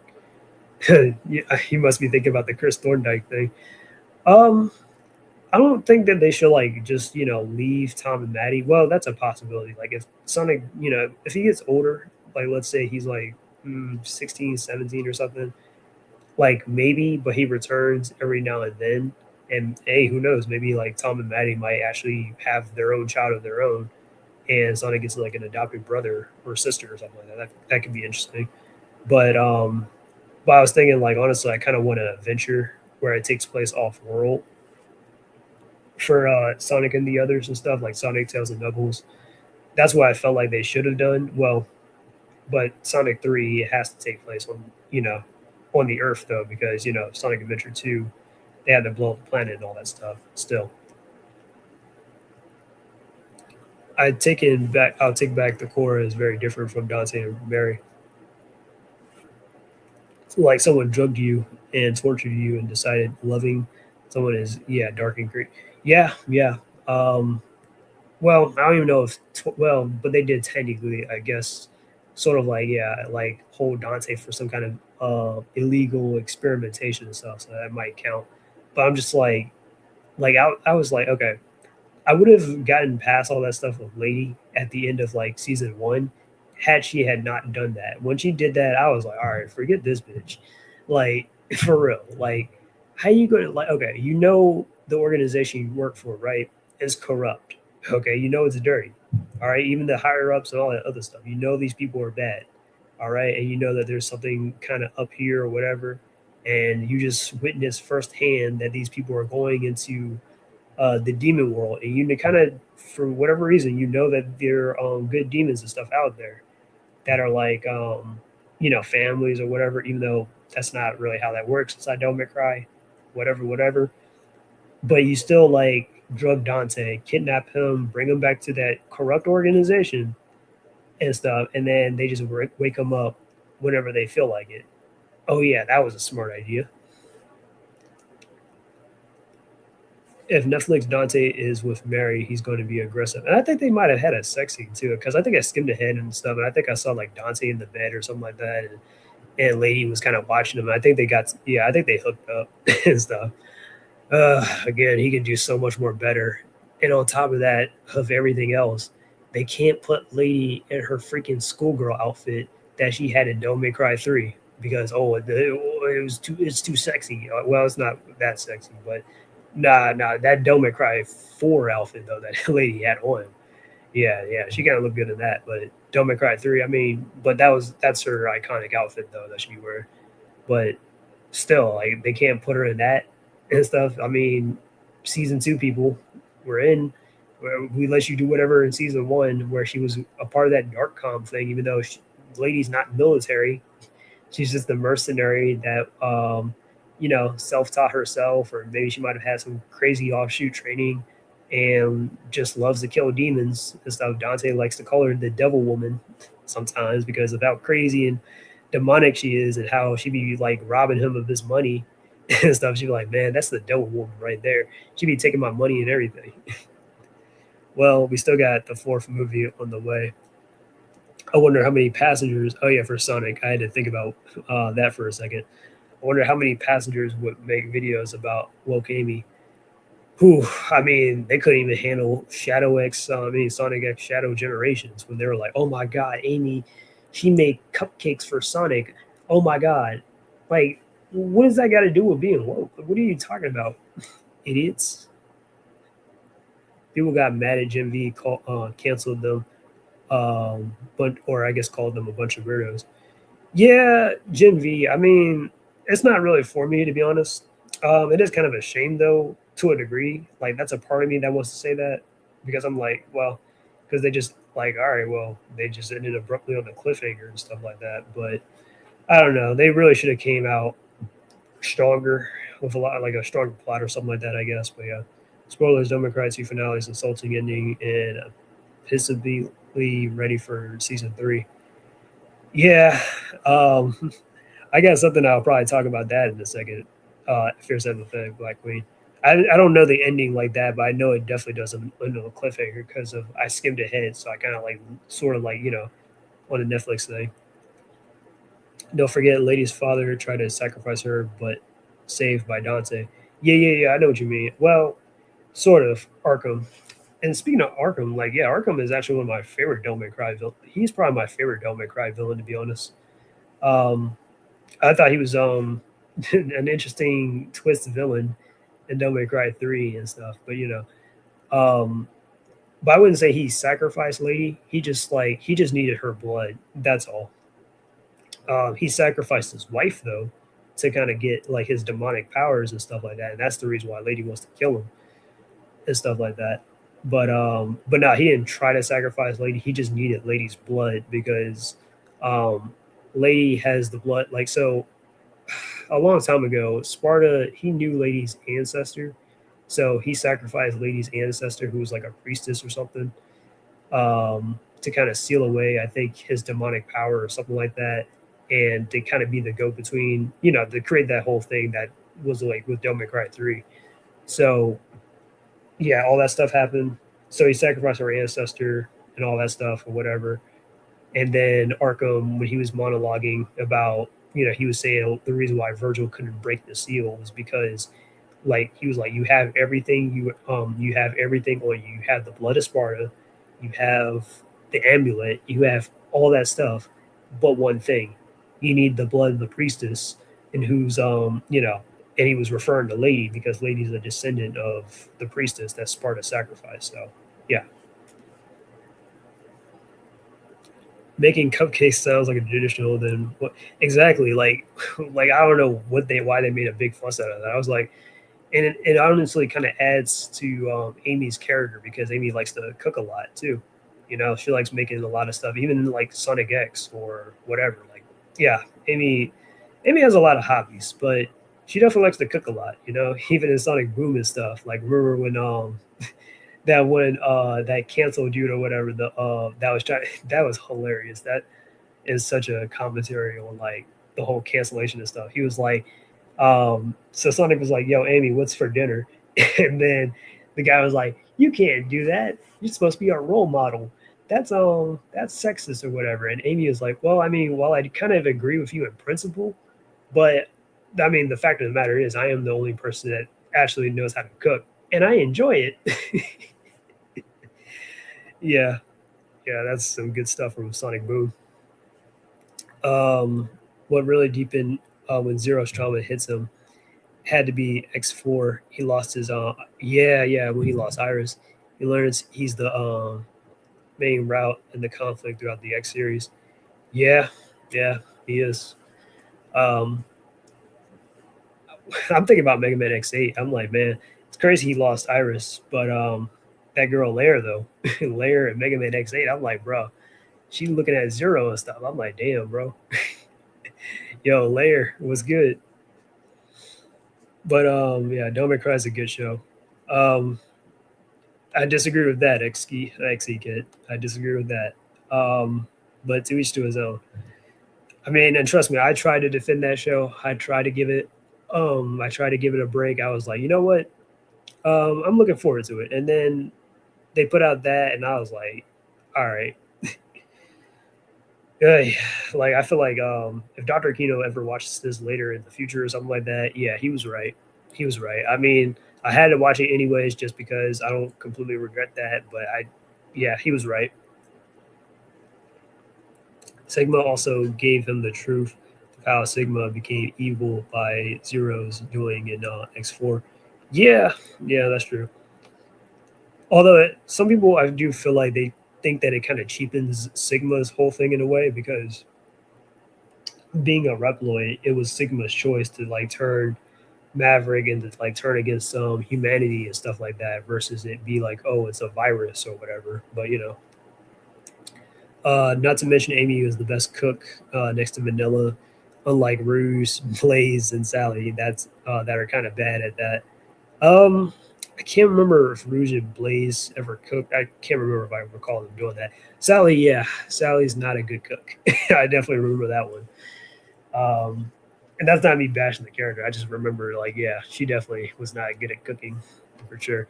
Or if it was, Sally likes healthy stuff, which low key, nah, I can't take that shot at my mom. I mean, my mom, she's not really a cook like that, but my mom definitely loves eating healthy stuff. That's for sure. Also, hoping X9 happens soon, because honestly, it's crazy to see Axel. But if X was created by Dr. Light, Zero was made by Dr. Wiley, and the creator I'm expecting Axel's Dr. Cosback. That'd be interesting, but I mean, I doubt it. And also, no offense to burst your bubble, though, I doubt X9 will really happen either and stuff. That would be cool, but you know, but yeah, we kind of know where all this stuff goes, because eventually it goes to Mega Man Zero, then the ZX Adventure stuff, which I think Model A is possibly Axel and stuff. That's what it's heavily implied. But God, they especially made Virgil and Netflix dirty. Yeah, like I don't know. Like I said, I watched a few episodes of it, and besides that scene where he was like on live TV and stuff, that was kind of cool, I guess. Virgil just seems so unhinged, Like I'm like, why is Virgil so unhinged? Like Virgil is such a calm, calculating type character and stuff. Like he usually he's not somebody that's going to be like a rageaholic or something crazy, or he's not going to be all like, like no, he ain't Wolverine. But yeah, but Virgil, like, yeah, I mean, now if Virgil was really pissed off because somebody hindered his plans or something like that, then I can kind of see it, like Dante, because Dante definitely just like get under Virgil's skin, being his twin brother. But outside of that, like, yeah, Virgil is usually a very calm, calculating kind of guy, and seeing those like soldiers and stuff like that, like they hit Virgil with all these tasers and stuff. I'm like, bro, those tasers would not when or those cables would not even come close to even touching Virgil. Or like they got the little sniper thing, and they're talking about oh, this is some demon killing bullets and stuff that can kill either Dante or Virgil. And I'm like, Dante and Virgil literally cut like several raindrops and whatever, and create a barrier where they couldn't even get wet. You're telling me a sniper bullet is going to get them? No. Like the minute they hear that sniper bullet fired, and so I mean they literally catch bullets with their teeth. Like literally, if a sniper bullet fires at them, they'll hear it. They can instantly slice the bullet in half or whatever. Twice even. Remember when like Lady shot that little bazooka at them, and they both were like fighting and stuff, and they like turned around and just sliced it up into like several pieces and stuff. Both of them. That's exactly what that small little demon syringe bullet is going to be like. XE Kid, go ask the true Devil May Cry fans, then Netflix one. Yeah. What's happening, SSJ? They destroyed both Dante and Virgil in season 2 of Devil May Cry. Working on a video. Ooh, I can't wait to see that. I haven't. I was kind of telling everybody I only seen a few episodes earlier this morning, or technically yesterday, um, of like Devil May Cry, the season 2 thing. Yeah, yeah, I'm like yeah. Yeah. Which kind of reminds me, didn't Sega actually confirm that Silver is good at cooking despite living in a dystopian Terminator future? Probably. Also, CX4, the Replifors was actually quite interesting. They were basically kind of like a Maverick Hunters, but Colonel gave them that speech was quite interesting. Yeah, sometimes that speech, I ain't gonna lie to you, kind of lives rent free in my head. We are the strongest army in history. Yeah! And then when I hear stuff like like people being radicalized and stuff like that, or something crazy happened in real life, I just be like Sigma and stuff. Be like, oh well, let's kick back and see how this is going to turn out. What will the Maverick Hunters do? Don't Make Cry Netflix settings to change settings in the 2000s like era of America as Don't Make Cry setting is European, especially Italy, Britain as setting of Don't Make Cry shared setting of Bayonetta. Oh yeah, yeah. Because Don't Make Cry has a European Gothic kind of aesthetic to it. Do I know that it's per se set in America? Probably not, but I don't know.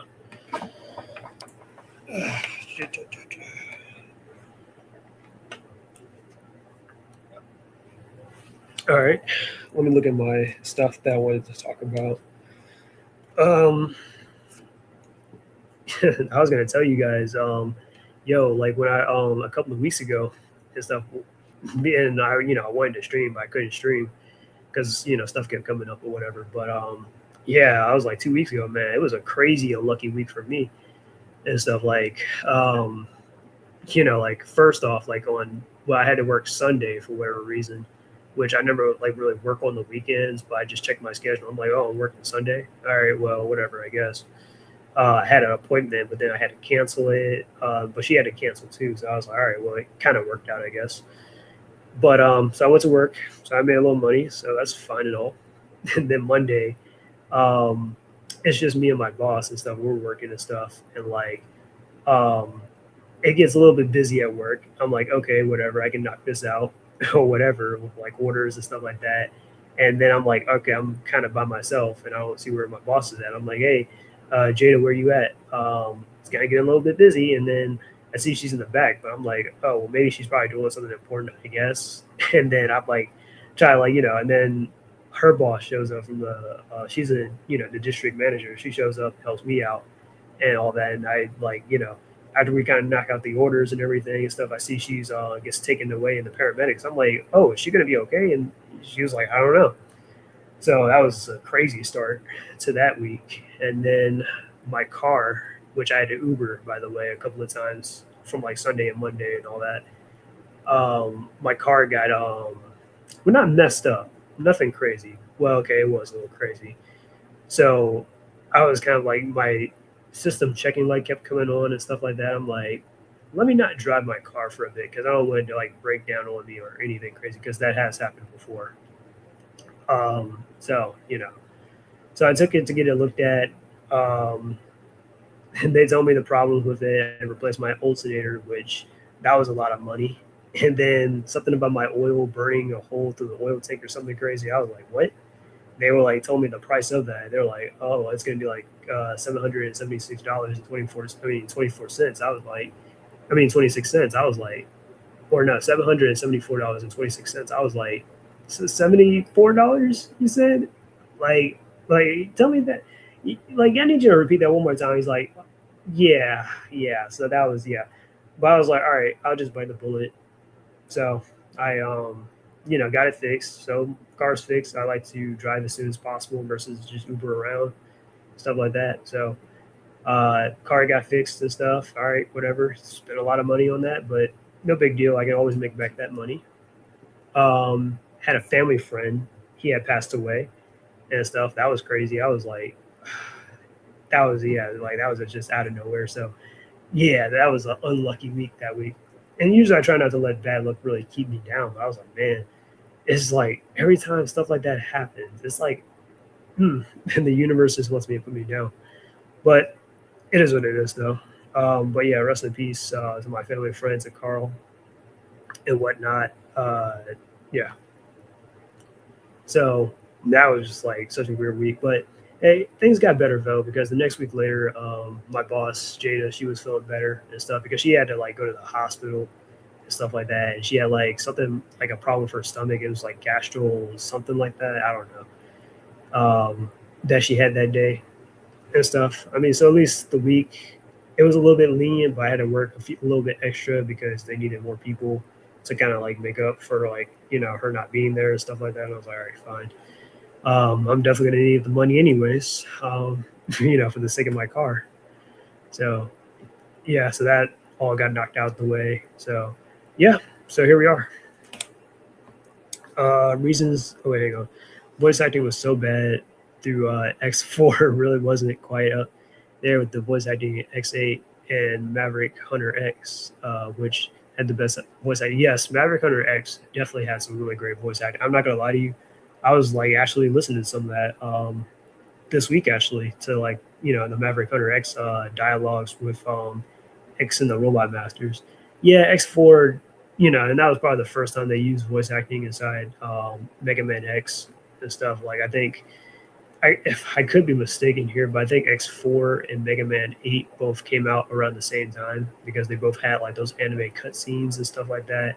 And they had like the voice acting and stuff, and the voice acting in both of those wasn't like all there.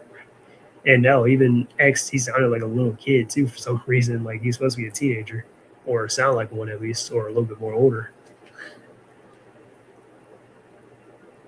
But yeah, the reasons the change in setting in Devil May Cry Netflix is due to Adi Shankar's experience for Browning Savior Brownie Savior points.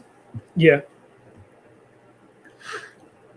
and then you got the weird conservative Southern Texan guys or whatever stuff like that. It's like who wants to see that? No, that's never been a thing in Devil May Cry and stuff where they have some kind of cowboy country poke or whatever like type character. Like they never had that inside Devil May Cry. Maybe one person, maybe, but no, they never had that inside Devil May Cry before. So I'm like, why are you doing that now and stuff like that? But of course, it's got to be some kind of allegory, probably to Donald Trump or to conservatives or white people and stuff like that, or something crazy. So it's just stupid.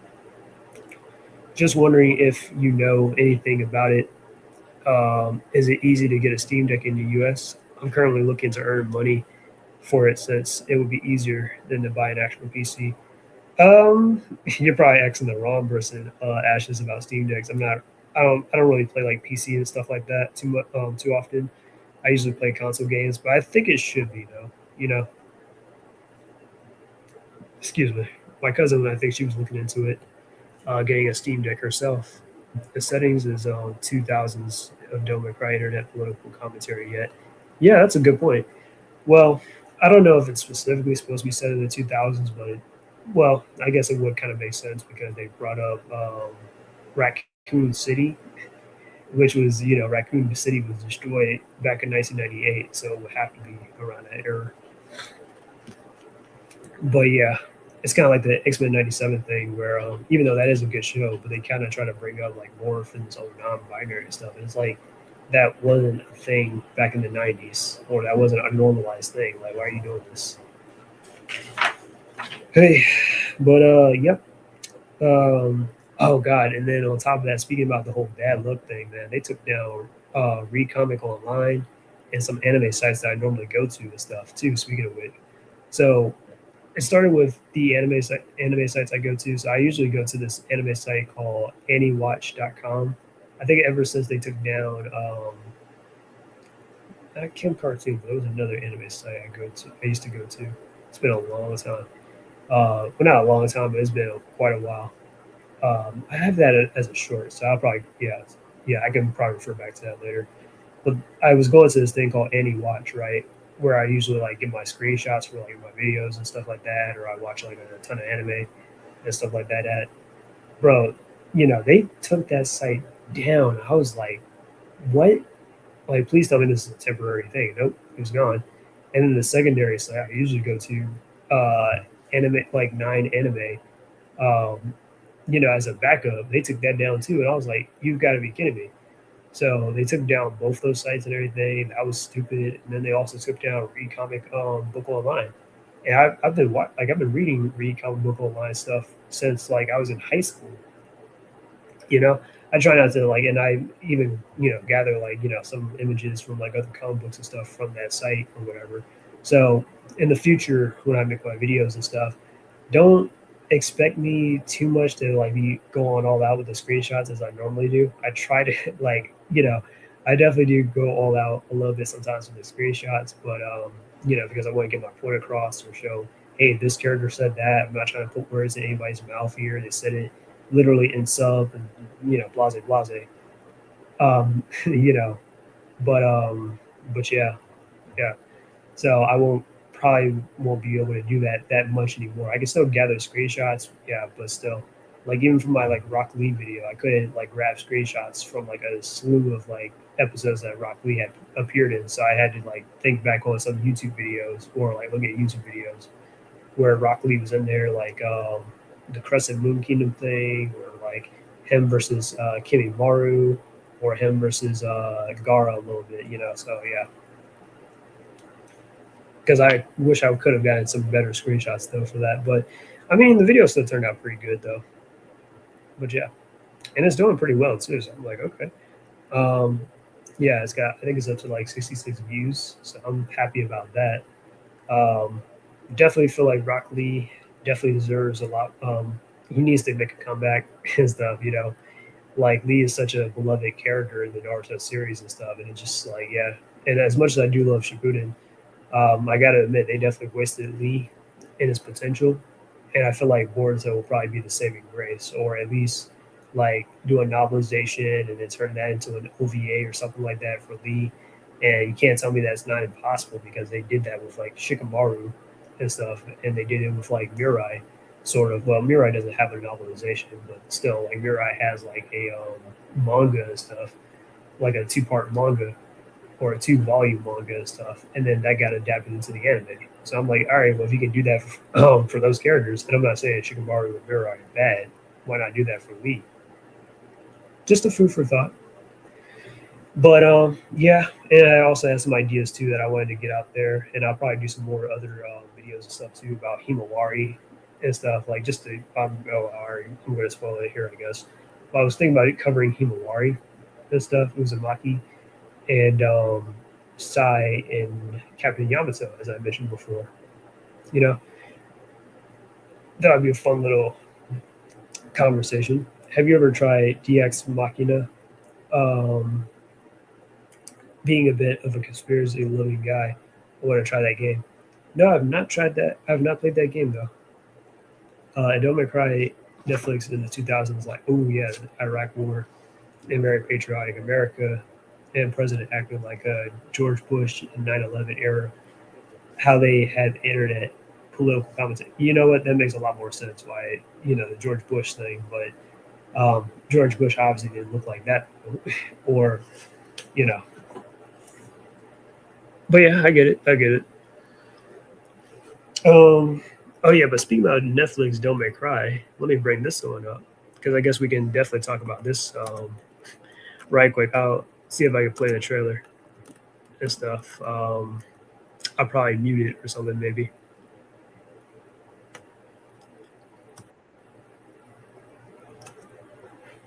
But speaking about shows that I can probably hate watch or whatever, because I mean, Don't Make Cry. I mean, look, there are shows I can hate watch and stuff or make fun of just for the hell of it, but Don't Make Cry. That's going to be hard on me to even try to make fun of it because I'm a huge fan of Don't Make Cry, and I actually do like this version of Dante. It's not, I think he's an okay character, but it's just the world that he's in is like, bro, he deserves so much more better than this, you know. And Andy Shankar just doesn't have any care in the world for Dante. It's like it's crazy, and don't um, reason it 2000s Don't Make Cry because of American Idiot and the war invasion of hell resembles invasion of Iraq and soldiers poses as them. Yeah, and the thing is, like, Don't Make Cry is not a has nothing to do with like the military or anything crazy like that. It's literally about a bunch of mercenaries like Dante or Lady or Trish or something, Lucia, Nero. They like literally like fight and kill demons and stuff because nobody else can.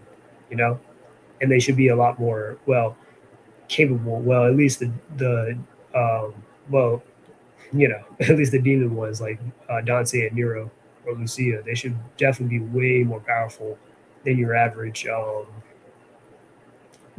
like military like faction and stuff like yeah, because a military army is not going to like be able to just walk up in hell and just like conquer it. Like that's stupid. Like no. um, or somehow go up against Moon. Just like, nah, they're gonna get bodied, and they got bodied, but still, it's like, nah, you're better off just like ignoring it or something, or maybe letting scientists figure that shit out. But imagine trying to not hate too much of when season 2 of Netflix Avatar comes out. I wonder how they'll portray Azula, considering her in season 1. I'm not honestly not even gonna watch the Netflix Avatar, to be honest. And I'm not saying it was a bad interpretation, but it was just kind of middling and stuff, or underwhelming. Like it's not really like, yeah, it just doesn't have the same kind of like charisma as the cartoon does, And it's just like, and like I said before, I kind of want to move on to newer things and just readapting, especially like with Avatar, for example, like of just readapting the same story because it worked back then. So let's keep, doing the same thing now. You know what I'm saying? But anyways, yep. So as you can see, I have a trailer pulled up of My Village Superman, and we'll talk about that since we're on the subject of Devil May Cry and stuff, and talking about like hate watching and stuff. Hopefully, I don't get copyright struck. I got copyright struck in the last stream and stuff, so that's going through a dispute right now and whatnot. Hopefully, I wouldn't dispute, and I should because I mean, again, it's under fair use and it's public consumption. I know it's based off of the little movie and everything, but I don't know. Maybe I could probably get away with this because this is a cartoon. But then again, maybe not. Be like Bayonetta setting in the 2010s of America, taking about intent and made Bayonetta full of selling mouth and talking about, oh yeah, Trump America and battle in the Middle East. Yeah, they could probably do something crazy like that. And the thing is, like Bayonetta, I mean, Bayonetta sometimes has a little bit of a foul mouth. I gotta stop reading these comments. Has a little bit of a foul mouth sometimes, but she's not gonna like be cursing or swearing obsessively though. Anyways, let me play this crap. Challenges come in all shapes and sizes. I got. Also cute when you suffer. But can Superman keep up when the other That's what guy he's is calling just him. as super as he is? I'm faster than you, stronger than you, better than you. He may need a little help. Are you okay? Being Superman is harder than it used to be. It's much harder. Good thing Clark's got such helpful friends. Is this a dog? No! What do you guys do? What's your favorite movie? Why do you wear glasses?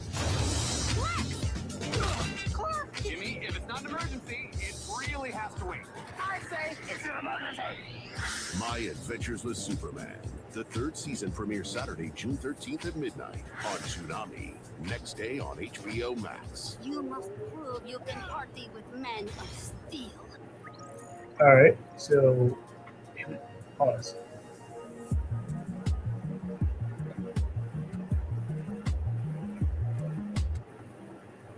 What if I told you HPV vaccination was for Okay, men that's too? all right, that's better. Let me break this down.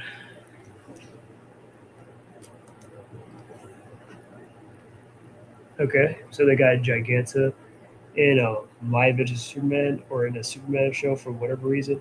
And look, I don't think there's entirely anything bad with some villains kind of crossing over, but come on. Like, they've been doing that a lot with this My Adventures Superman show. And yes, I am going to probably watch this My Adventures Superman show like I watched season 2. I know it's bad, but at least it's bad enough for me to kind of like make fun of it and stuff. So that's kind of the reason why I'm doing it. It's kind of like think of it like, and this is gonna be my claim to fame with this whole thing. So like, remember if you guys have watched Rocky 3 and stuff, there's the villain Clubber Lang, and he was talking all this trash about Rocky and stuff. He'd be like, "I reject the challenge, but I'll be happy enough to beat him up some more." That's how I feel about with My Adventures Superman, where I reject the challenge. I know it's a terrible show, but I'd be happy to trash it a lot more. That's how I feel like. So, anyways, let's get into it. So, apparently they got Giganta and stuff for whatever reason. And this, I don't know why she's wearing armor or whatever, but okay. And I don't know why they darkened up her skin, even though Giganta is supposed to be a Russian woman, with metahuman abilities to turn big or whatever. Pretty much. I mean, I know she has like what the mind of some kind of American scientist. I don't know. Giganza has two different origins, but one of the origins is that basically, or the third origin where they kind of combined it, where she was a woman that put her brain basically inside like a Russian woman's body that has the metahuman ability to get big or whatever. So I don't know why they thought, hey, let's darken up the skin for whatever reason. Challenges come in all shapes and sizes. Was that a Gundam? Kind of neck or whatever. I think this is like a gender swap of Conduit with the Kryptonite whip tentacle thing. So in case you don't know, Conduit is a Superman villain. His name was, what was it, Kenny Braverman and stuff. Let me try to pull him up, pull up an image. Kenny Braverman. Now he's never really been entirely adapted in the comics like that per se. I mean, not the comics, in the shows or anything, but he is kind of there. Like, let me pull it up real quick. Pull up what the guy looks like. He's what he's supposed to look like. Kenny Braverman. Okay, here he is. So basically, let me tell you, like, give you a quick rundown because I have like a few comics about him and stuff like that. He's not in a whole lot of comics, to be honest, but I do feel like that is a character though that you could actually utilize and stuff. Where honestly, this character has quite an obsession of hating both Clark Kent and then when he found out the Galactic was Superman, he was pissed off, man. So let me give you a quick rundown. So basically, Kenny is an old friend of Clark's, right? Back in Smallville, where they used to be like best friends and also kind of like rivals and stuff when they were teenagers. And then, Clark was just like better at like Kenny and everything, than like better at Kenny in just about everything, right? Where Kenny, he always came in second place when it came like to the debate team, when it came to like sports, the track team, all that stuff. Like Clark always beat him and stuff, right? And some of that you can probably say that maybe it might be his powers or something like that, even though it's kind of sort of in development, so it's a technicality. So Kenny's dad always used to throw shade on him and stuff like that. He used to talk all this trash about him. He's like, I wish I had a son like Clark Kent and stuff. Like he's always number one. Why can't you be more like him, Kenny? And stuff like that. Like, like his dad used to like verbally abuse him and stuff like that or say terrible things like that. So Kenny kind of lost his mind and decided, you know what, I'm going to become a psychopath and I'm going to kill Clark Kent. So I'm going to gain these technology and stuff like that. And I'm going to go after him and stuff like that. So yeah. And then he didn't know that he was Superman until a little bit later and stuff. And he was like, and he still was kind of prepared a little bit because he had the little kryptonite technology, like whips and stuff like that can pierce his skin or whatever and stuff like that. So yeah. So this is Kenny. Kenny actually was inside Superman the Animated Series. This is him right here. He's usually kind of portrayed as like a bully and stuff. He's only in this flashback. This is the Legion of Superheroes episode, just to give you, because I rewatched Superman the Animated Series and stuff. So yeah, this is him in the show, like his only appearance and stuff. But he's not there as a villain. He's just there as like a school rival or like some kind of bully. And he was also even inside the DCEU as well. He was in Man of Steel, where it's one of those blinking and missing kind of things. But remember, like when that kid that tried to pick on Clark and stuff like that, where he was like he pulled him out the car and tried to like pick on him. It was like, fight me, kid, fight me, and stuff like that. He he mangled that little that gate and stuff because he wanted to swing on Kenny, and then like Pete Ross helped him up and stuff. Like, yeah, subtle things like that, but that is Kenny though. So in my Avengers Superman here, let me stop sharing the screen. They gender swapped Kenny apparently, just like how they did with Heatwave and all that stuff, and then made Heatwave a lesbian and in a relationship with Livewire for whatever reason, and made Livewire black and all that. It's just like, okay. So you're when you suffer. And for some reason, I think that's a running actor. I think that's Solomon Grundy. Even though, like, this doesn't look anything like a zombie or like Solomon Grundy. When the other guy is just as super. They're introducing Superboy, which is pretty interesting. I will at least give him props. I'm like, well, at least Superboy is finally coming into the mix, I guess. But they should have probably introduced him over Supergirl, maybe. I don't know. And that's not me crapping on Supergirl or anything. But it's just like, yeah, because Superboy doesn't really get a whole lot of representation outside of Young Justice, the show.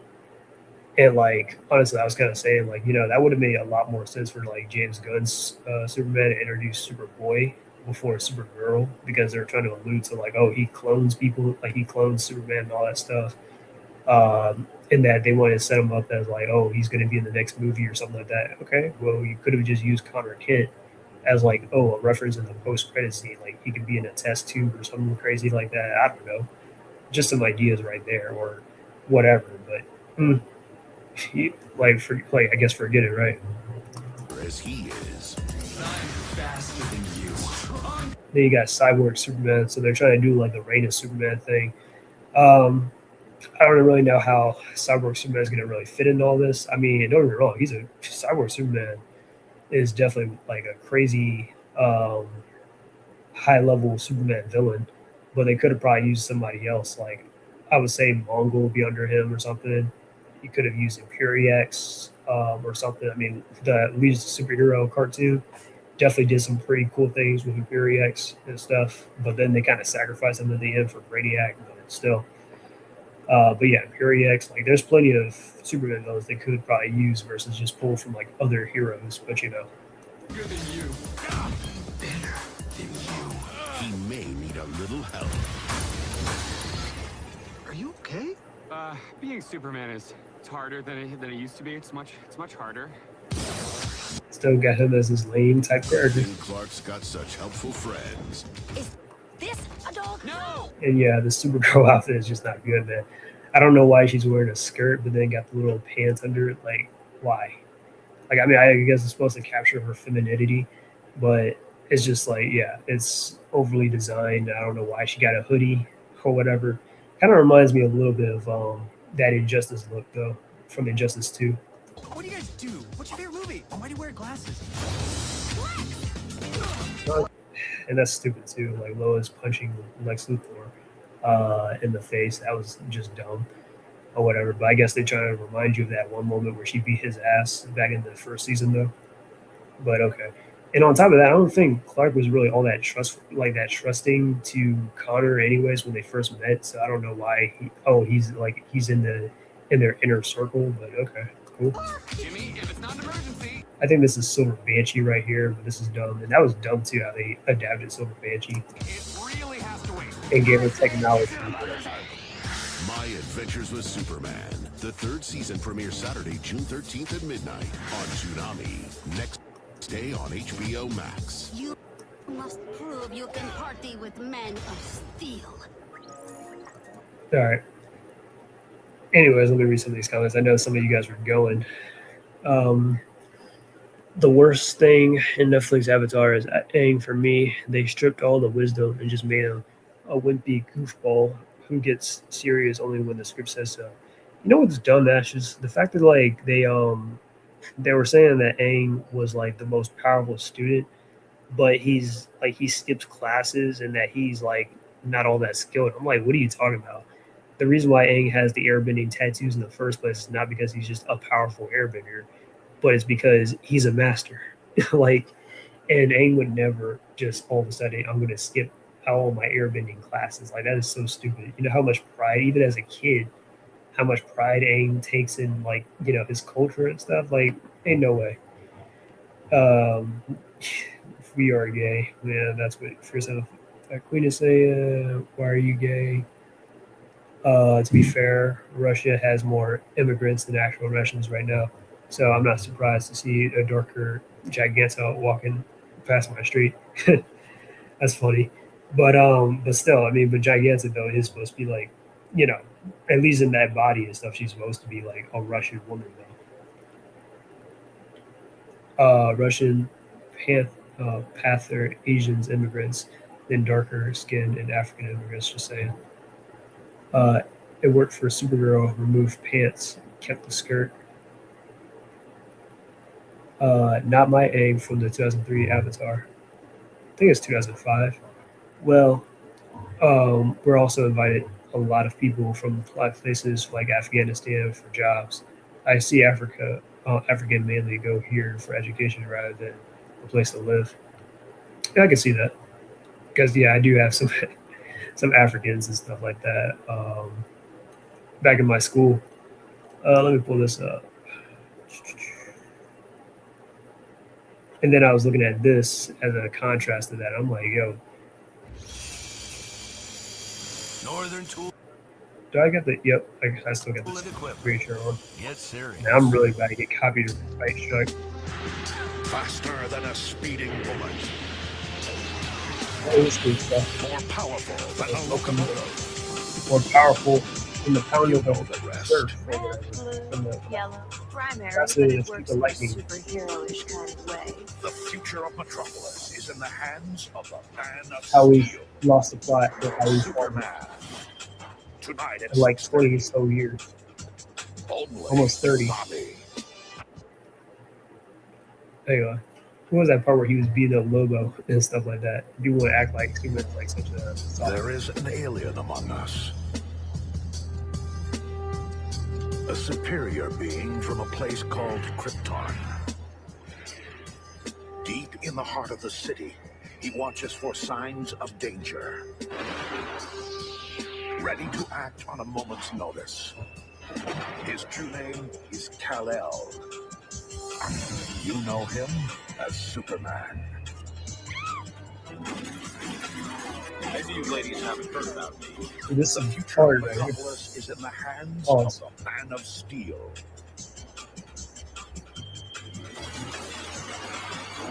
Get out! Superman. I should whoop Lobo. Get up. He's gonna be busy. Yeah, that's definitely what we need. Instead of some Superman, starting This November is Rick. 13th at 6:30. in the hazard there. Only Toonami. Anyways, do you think Superman shows some of the distress before Batman can work? I mean, I know we had Smallville, but still, yeah, it can work. I mean, I'm not saying it can't. I don't know if it'll be like just like Smallville per se, because Smallville that was a live action like TV show, and it was like a prequel to how Clark Kent became Superman, more so than not, and it was mostly a focus on like his high school life all the way up into like his young adulthood until where he becomes Superman finally, which but the 2004 Batman thing though, I mean, yeah, like I said, it could work because yeah, although you'll have to incorporate some martial arts inside Superman and all that stuff, like because you remember like the 2004 Batman is based off of like the Jackie Chan adventures, or it had the same people from that, but that would be awesome though. I meant Russians, preferring Asian and European immigrants than Africans and darker skinned people. Yeah.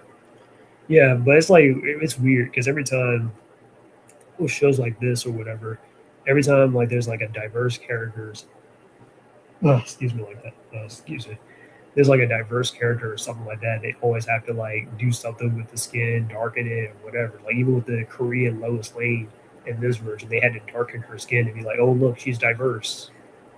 Like, no. And I'm not saying Koreans can't get that darker, but it's like, yeah, but they don't, that's not a, you know what I mean? That's a, yeah, no, that's not the average thing though, even if it was the case. But anyways, that's all I kind of wanted to talk about here. I know I kind of went on for like 2 hours. If you guys still have any questions, you can still ask me. It's kind of getting a little late, and I'm going to do this stream tomorrow. As though we're technically speaking tonight, or tomorrow night. You know what I mean? Because I know it's past 12, but still. But yeah, I enjoyed talking with you guys. It really kept me active and stuff. I'll definitely be prepared later on and stuff. We'll probably talk more about art and all that stuff. I'll tell you about how I got into art. That's kind of why I also wanted to bring up Mega Man X as well, because I think Mega Man X and Sonic, well, definitely Sonic, they all had an influence on my art style and stuff. So I can probably drop some knowledge and stuff on for you guys. Darker skinned East Asians, you found them in rural areas. Yeah, you like the, like Filipinos and stuff like that. Or like, right. So, I mean, I'm not saying that, yeah, but I'm just saying, like, but they made her Korean, and, like, Koreans aren't really that dark skinned though, or like don't have that brownish tan that often, but whatever. But they just do it because it's like for the sake of diversity, or because well, look, they're so and so. But anyways, I appreciate you guys coming by. Ashes, Fierce Sympathetic, Black Queen, Steven, SSJ, Sonic Blitz, 1995. Nice having you guys all here and stuff, keeping this active and whatnot. Listen to Cat, all of them. So really appreciate it, guys. XE Kid, But anyways, I'm about to go. I met East Asians, Korean, and Japanese. Okay. But anyways, I'll see you guys later on. See ya and peace out. Next stream. Yep. Thanks for coming. All right. See you.